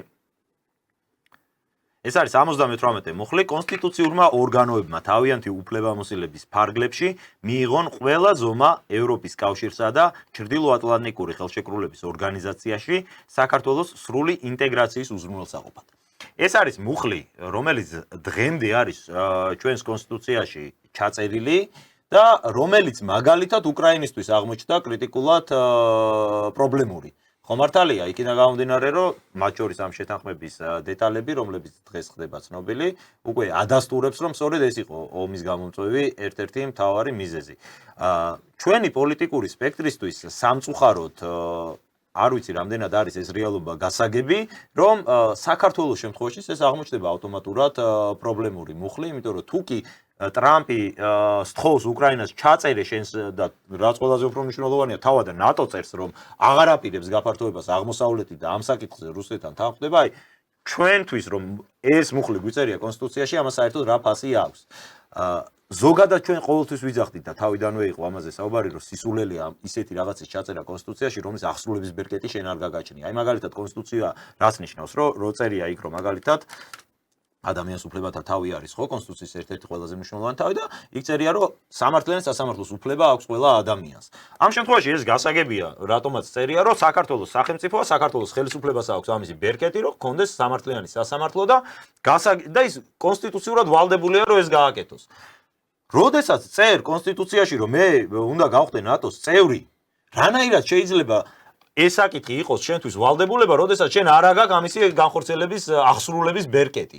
ანუ თავიდანვე ფიქცია იყო ამგვარი რაღაცის ჩაწერა კონსტიტუციაში, მაგრამ დღეს უკვე ეს ხდება აქტუალური საკითხი. თან ალტერნატივა სხვა არაფერი არ წერია. არაფერი არ გვიწერია. ეს არის მხოლოდ იქ. ხო შეიძლება ან რაღაცა კიდე სხვა რაღაც კავშირი. აი უბრალოდ მინდა ეს აზრი რომ გავაგრძელო, მე მახსენდება შარშან ჯერ კიდევ 2024 წლის არჩევნებამდე, საპარლამენტო არჩევნებამდე ბიძინა ივანიშვილი ძალიან ცნობილი გამოსვლა არის, ის ალბათ ყველას კარგად გვახსოვს. ბევრჯერ მოყვა მე ამას შეფასებებიც, სადაც ბატონი ივანიშვილი საუბრობს სწორედ კონსტიტუციური უმრავლესობის მიღების აუცილებლობაზე ქართული ოცნების მხრიდან, რადგან ეს შეიძლება გახდესო მომავალში საკვანძო საკითხი, ჩვენ მოგვიწიოს კონსტიტუციის ცვლილებაო უტრირებულად თუ ვიტყვი. აი ამისი დემონსტრირებისთვის მოდით აი ზუსტად ეს ვიდეო გავუშვათ ახლა. მოვისმინოთ რა ელაპარაკა ჯერ კიდევ თითქმის წელიწად ნახევრის წინ ბიძინა ივანიშვილმა და შევადაროთ დღევანდელობას, რამდენად დადგა დღეს საქართველოს მართლაც ამ რეალობის წინაშე. სოფლიოში და ჩვენს რეგიონში პოლიტიკური ვითარება დინამიურად იცვლება. ნებისმიერ დროს შეიძლება დადგეს დღის წესრიგში საქართველოს ტერიტორიული მთლიანობის აღდგენის საკითხი. რა დროსაც საქართველოს კონსტიტუციაში შესაბამისი ცვლილებების შეტანა გახდება აუცილებელი. ტერიტორიული მთლიანობის აღდგენის პირობებში უნდა გადაისინჯოს ქვეყნის მართლობის სისტემა და ტერიტორიული მოძღვრება, რაც კონსტიტუციაში ცვლილებების განხორციელების გარეშე შეუძლებელია. ესაა ბრძოლა ჩვენი დიდი ხნის ნატვრის ასასრულებლადაც. კვლავ გაერთიანებული ვიხილოთ ჩვენი სამშობლო. თუმცა საქართველოს ტერიტორიული მთლიანობის აღდგენა მხოლოდ და მხოლოდ მშვიდობიანი გზით, შერიგებისა და ურთიერთშენდობის საფუძველზეა შესაძლებელი. ჩვენი ქვეყნის ტერიტორიული მთლიანობისათვის მზადება პირველ რიგში საკონსტიტუციო უმრავლესობის მოპოვებაზე გადის. 26 ოქტომბერს საკონსტიტუციო უმრავლესობის მოპოვების შემთხვევაში ქართული ოცნების გუნდს გვაქვს ზაობა, რომ საჭირო მომენტში ქვეყანა საკონსტიტუციო მოწყობის ისეთ მოდელზე გადავიყვანოთ, რომელიც საშუალებას მოგცემს ავიხსნილოთ ჩვენი მრავალწლიანი ოცნება. კვლავ ვიხილოთ ერთიანი და ძლიერი საქართველო. ეხლა რაზე არის საუბარი? მე პირადად მიჩნდება ის შეხედულება, რომ ხომ არ დადგა ეს დრო სწორედ, როდესაც საქართველოს მართლაც დადგება იმ რეალობის წინაშე, როდესაც კონსტიტუცია იქნება შესაძლებელი. ეს შეიძლება საერთოდაც არ უნდადეს ამჟამინდელ ადმინისტრაციას, მაგრამ ნუ ეხლა ლოგიკურად ნატო თუ იურიდიული ძალის მქონე დოკუმენტში ჩაწერს, რომ არ ვიღებთ აღარავის აღმოსავლეთის მიმართულებით, ლოგიკურია, რომ ჩვენი კონსტიტუციიდან ეს მუხლი უნდა იყოს ამოღებული. ხო, რა შეეხება ბიძინა ივანიშვილის განცხადებას? ბიძინა ივანიშვილმა ეს თქვა, მაგრამ ჩვენ ვიცით სხვა განცხადებას, მაგალითად დღევანდელი პრემიერის. ჩვენ ხო, აი ეს მინდოდა სწორედ შემეთავაზებინა. ამიტომ აი არის რამდენად თავსებადია ხა პრემიერის. უბრალოდ ხო, აი ეს ნაწილია ზუსტად, რომ ჩვენ გვახსოვს ეს იყო განცხადებები, რომელიც გაკეთდა 26 ოქტომბრის არჩევნებამდე, მაშინ ეს იყო დაპირებაც, ეს იყო ხედვა, ეს იყო ის, რასაც დაუჭირა და თუმცა ვეთანხმე, მე პირადად ვეთანხმე. ვესაც ხელს მოვაწერ ყველას იქას. კი, ამას ვიზახი, რომ მხარი ვინც დაუჭირა ქართულ ოცნებას, 26 ამას დაუჭირა მხარი რეალურად, ეს იყო ის, რის გამოც ჩვენც ვთვლიდით მათ შორის, რომ დიახ, ეს მუხლი კონკრეტულად ამ მუხლს არ ახსენებს, რა თქმა უნდა, ბატონი ბიძინა ივანიშვილი და აქ საუბარია კონსტიტუციურ ცვლილებებზე, მაგრამ თავისთავად ცხადია, რომ ესეც იგულისხმება, ხო, რომ მზაობა გვაქვს შევცვალოთ კონსტიტუციაო, ეს ადამიანი ამბობს. მოწყობა შევცვალოთ ქვეყნის, ალბათ იქ იგულისხმება, რომ როდესაც მოხდება საქართველოს ტერიტორიული მთლიანობის გამთლიანება, ეს ბუნებრივია საქართველოს კონსტიტუციაში მათ შორის არსებობს ჩანაწერები, რომ უნდა გადავიდეთ ორპარტიულ სისტემა, ორპალატიან პარლამენტზე და ბევრი სხვა დათქმა არსებობს და ამისათვის ჩვენ გვაქვს მზაობა, მაგრამ აი დღეს რას ვხედავთ საქართველოს ხელისუფლების მხრიდან. მე მინდა მოგასმენინოთ ერთი თვის წინ ბატონი კობახიძის მიერ გაკეთებული განცხადება სწორედ ამ 78 მუხლზე და რამდენად ჯდება ეს ყველაფერი ბიძინა ივანიშვილის მიერ გაცემულ დაპირებასთან, ამაზე თავად იმსჯელოს საზოგადოებამ. გაუშვათ თუ შეიძლება. 78 მუხლის ამოღებაზე გოგა ხაინდრავამ წამოაყენა, ეგეთი იდეა, რომ 78 მუხლი რა საჭიროა კონსტიტუციაში, ჩვენ მაინც არ მივდივართ ევროკავშირსა და ნატოში. საით მივდივართ ამას კითხავთ და თქვენ ამდენად მნიშვნელოვნად მიგაჩნიათ ეს ჩანაწერი კონსტიტუციაში. ჩვენ გვაქვს მოქმედი კონსტიტუცია, სხვათა შორის ჩვენი გუნდის ინიციატივით შევიდა ეს ჩანაწერი კონსტიტუციაში. აქ რაიმე მსჯელობა ამ საკითხთან დაკავშირებით არც არ იმართება, ეს არის რაც შემიძლია გითხრათ. შეგიძლიათ გამორიცხოთ კიდეც სამომავლო ჯერ ყველაფერს თავი დავანებოთ, აქტუალურიც არ არის საკითხი, იმიტომ რომ სულ ყველაფერს თავი დავანებოთ, 113 ხმა ჯერდება კონსტიტუციის ცვლილებას, ხო? საერთოდ არ არის აქტუალური, ამიტომ არააქტუალურ თემას ხელოვნურად გავააქტუალურებთ. არააქტუალურ თემას ხელოვნურად გავააქტუალურებთო, მაგრამ ეს თემა გახდა აქტუალური, მე მგონი და კიდევ უფრო მეტად აქტუალური გახდა და საინტერესოა იგივე აზრია თუ არა ბატონი კობახიძე. კითხვა მაქვს ბატონ ბიძინა ივანიშვილთან, ხა აი როგორ ბატონო ბიძინა. თქვენ ის გამოსვლა რაც იყო, რაც ახლა ჩვენ გავუშვით და მე პირადად გეთანხმებით და სწორედაც და ძალიან ბევრმა ადამიანმა სხვათა შორის ვინც მხარი დაუჭირა თქვა ქართულ ოცნებას და ასე შემდეგ ეს გადამწყვეტი იყო ეს თქვენი დაპირება და რომელიმე სულელმა უნდა თქვას და თავიდანვე ვაკრიტიკებდი სწორედ საქართველოს კონსტიტუციიდან ამ მუხლის ამოღებას და ალბათ თქვენც ამაზე საუბრობდით მაშინ როგორ გამოდის ეხლა რომ თქვენივე დანიშნული პრემიერ-მინისტრი თქვენ დანიშნეთ რა ირაკლი კობახიძე ახალგაზრდა კაცი კონსტიტუციონალისტი გამოდის და ერთი თვის უკან ამას ამბობს. ორი ვარიანტია. ან იმ ტექსტის დაწერაშიც მაშინ იღებდა მონაწილეობას ირაკლი კობახიძე, იმიტომ რომ მას ჰქონდა პასუხი რომ მე ასე მომიწევს და ასე მოგვიწევს. ან უბრალოდ ეხა თქვენივე დანაპირებს და კი ვერ მიიღეთ საკონსტიტუციო უმრავლესობა, ისე როგორც იქ იყო თქვა გათვლილი და როგორც გინდოდათ, მაგრამ ეხლა ირაკლი კობახიძე არის პრემიერ-მინისტრი ამას ამბობს. სწორედ ჩემი კითხვაც რაც მე დავსვი კითხვა. აი ეს საქართველოს დღევანდელი ადმინისტრაციის ეს პოზიცია რას პასუხობს, რა ურთიერთობას აპირებს იმ გამარჯვებულ რუსეთთან, რომელიც იმ ხელშეკრულებით მოგწონს არ მოგწონს პუტინი, მოგწონს არ მოგწონთ რუსეთი, მოგწონს არ მოგწონს რაღაცა და საოცარს ყველაზე ანტირუსი რო იყო და სულ რაც არ უნდა დასცინო და რაც არ უნდა გააკეთო, რუსეთი პირველ რიგში რუსეთი გამოდის გამარჯვებული თუნდაც იმ დანარკარგებით, მართლა იმ საშინელი დანარკარგებით, რაც რუსეთს აქვს. ხო გამოდის რუსეთი გამარჯვებული ქვეყანა იმ შეთანხმებიდან. უკრაინას უწევს დათმოს ის, რასაც ადრე ეუნებოდა ყველა. რის გამოც საერთოდ ომი დაიწყო, ხო? ნატოში შესვლა არ შესვლასთან დაკავშირებით. ამიტომ ვსვავ კითხვას. ბატონ ბიძინა ივანიშვილს, ირაკლი კობახიძეს, დღევანდელ ადმინისტრაციას მინდა დაუსვა კითხვა. მე მაინტერესებს, როგორც საქართველოს მოქალაქე, ერთ საქართველოს მოქალაქეს, რომელმაც კარგად ვიცი ისტორიაც, რომელმაც კარგად ვიცი, რას ნიშნავს დღეს იყო შენ რუსეთის მეზობელი და კარგად ვიცი, რას ნიშნავს იყო თურქეთის მეზობელიც და ყველაფერს რო თავი დავანებოთ. ზუსტად ვიცი ჩვენ გენეტიკურ კოდში და ჩვენთვის რას ნიშნავს სუვერენიტეტი რა არის, ხო? არ არის მხოლოდ გეოგრაფიული რაღაცა მდგომარეობა, არა? რაღაცა შინაგანი, რაღაცა არ ვიცი, რაღაცა ნაწილია, რაღაცა შენი, რაღაცა იმის შინაგანი, რაღაცა იგივე სულის ნაწილია, ხო? რომ სუვერენიტეტი ხარ, ხო? ამ მე რომელმაც ვიცი რაზე შეიძლება, რა შეიძლება ამას მოყვეს, მაინტერესებს ეს დღევანდელი ადმინისტრაცია როგორ აპირებს კიდე აპირებს ჩემზე დაცინვას და რა ქვია რაღაცა გაკრიტიკებას რომ როდესაც ჩავედით ჩვენ იქ და რუსეთთან ვიზების მოხსნაზე ხელი მოვაწერე და წამოვედი პირადად მე ჩვენ როცა ორგანიზაციის ხელმძღვანელი ვიყავი საუდარობო მშვიდობის ისევ ისე აპირებს როცა ვითხოვდი და დღემდე ვამბობ რომ დიპლომატიური ურთიერთობა უნდა გქონდეს ამ ქვეყანასთან დღეს რას აპირებს გამარჯვებული გამოდის ეს ქვეყანა და აუცილებლად მოიცლის სხვა დანარჩენი პრობლემებისთვის. პრობლემა ხო არის რუსეთისთვის ეს. მოდი ახლა სიგიჟეებში ნუ გადავალთ რომ იცი რა არის, კაი არ ეცალა, ვამბობთ რომ არ ცალია. მაგრამ ამ საკითხში რომ მოგიბრუნდება და გეტყვის, რა გიწერია კონსტიტუციაში? ნატოსკენ სწრაფოა. სად მიდიხარ? ძალით შევდივართ იქა? ანუ რაღაცა რას ვაპირებ? ძალისმიერი მეთოდებით შევდივართ ნატოში? ვერ გავიგე რა, ამ ნატოში რომ შევდივართ კიდე. იქაური ვინმე ხომ უნდა დაგხვდეს იქა რა? თუ იქაც არავინ არ ნატოს გენერლები და ჩამოიყვანონ გააბან თუ იქაც არავინ არ იქნება. თუ ევროპაში დღეს ეს საკითხი განიხილება მართლა ვის რაციონალურად აზროვნებს ევროპელი პოლიტიკოსებს, რომლებიც მართლა თავისი ქვეყნის პატრიოტები არიან. თუ იქ განიხილება და ისინი უკრაინას რომ დაანები ამ ნატოსკენ სწრაფვას თავი. ორბანმა სულ ეხლა ხას მე რამდენად გაიმეორა. გამორიცხული ასეთი რამ. ბოლოს და ბოლოს ის ხო არის გადამწყვეტი, ვერაფერი რო ვერ უქნეს. ევროკავშირის ერთ-ერთი მთავარი ის კიდე რა არის, იცი რომ საკუთარი პრობლემი, აი კედელს შეასკდნენ რომ იმდეს იძახდნენ და ჩვენთანა ყველაფერი თავისუფლად მიიღება გადაწყვეტილებები ერთიან. კი, სწორედაც ეს არის. ორმა ქვეყანამ უარი უთხრა, როგორც კი უარი უთხრა, რა არ დააპირეს, რა არ შეცვალეს, რა არ ქეს, მაგრამ ამ ორი ქვეყანას გახსოვთ, ხო, მუხლებიც კი შეცვალეს. ორბანს და პიცოს იგივე სლოვაკეთს ვერაფერი ვერ მოხდეს, იმიტომ რომ დიახ სწორედაც ეს არის გადამწყვეტი ერთი კაცის ერთი ქვეყნის კონსენსუსი.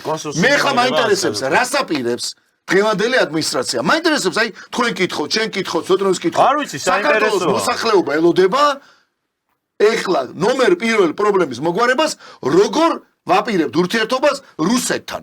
ცოტნე, მოდი შენთან გადმოვალ ამ თემით და ძალიან მოკლედ რო შეაფასო, იმიტომ რომ აი სულ ბუკვალურად 2-3 წუთი არის დარჩენილი ჩვენი ეთერის ამოწურვამდე. ბატონი ირაკლი კობახიძე აცხადებდა ერთი თვის წინ, რომ ეს არ არის აქტუალური საკითხი და რაც არ არის აქტუალური, ხელოვნურად ნუ გავააქტუალურებთო. თუმცა ეს საკითხი გახდა აქტუალური, შეიძლება არ იყო ერთი თვის წინ, მაგრამ დღეს არის უკვე ეს აქტუალური და ხვალ კიდევ უფრო მწვავედ დადგება ჩვენ დღის ეს რიგში, იმიტომ რომ თუ მოეწერა ამ შეთანხმებას ხელი ამ ფორმით, გამოდის რომ ნატო აღარასდროს გაფართოვდება აღმოსავლეთის მიმართულებით.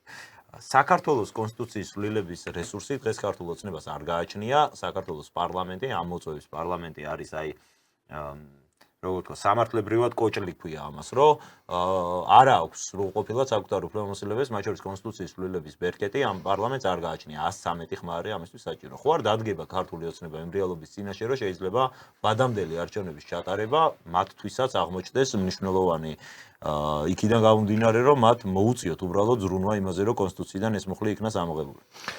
არა მარტო სამართლებრივად მე მგონი ისედაც კოჭლია ეს პარლამენტი ამას რაც შეეხება ეს ერთი მეორე ძალით შევდივართო მაშინ ნატოშიო მე რა მაიკითხა და თურქეთი ნატოს წევრია შეგვიძლია შეუერთდეთ და ძალიან მარტივად გადავჭრით ამ პრობლემას ხო ეს რა ვიცი შეიძლება ის გეგმაც აქვთ ხელისუფლებაში არ გამორიცხავ ამას და მესამე და ყველაზე მთავარი რაც არის. რა ვერ გავიკეთე, ეს ხალხი ჯიბში ვის უდგება, ჩვენ ვინც ვაკრიტიკებთ, განსხვავებულად უყურებთ ამ რეალობას.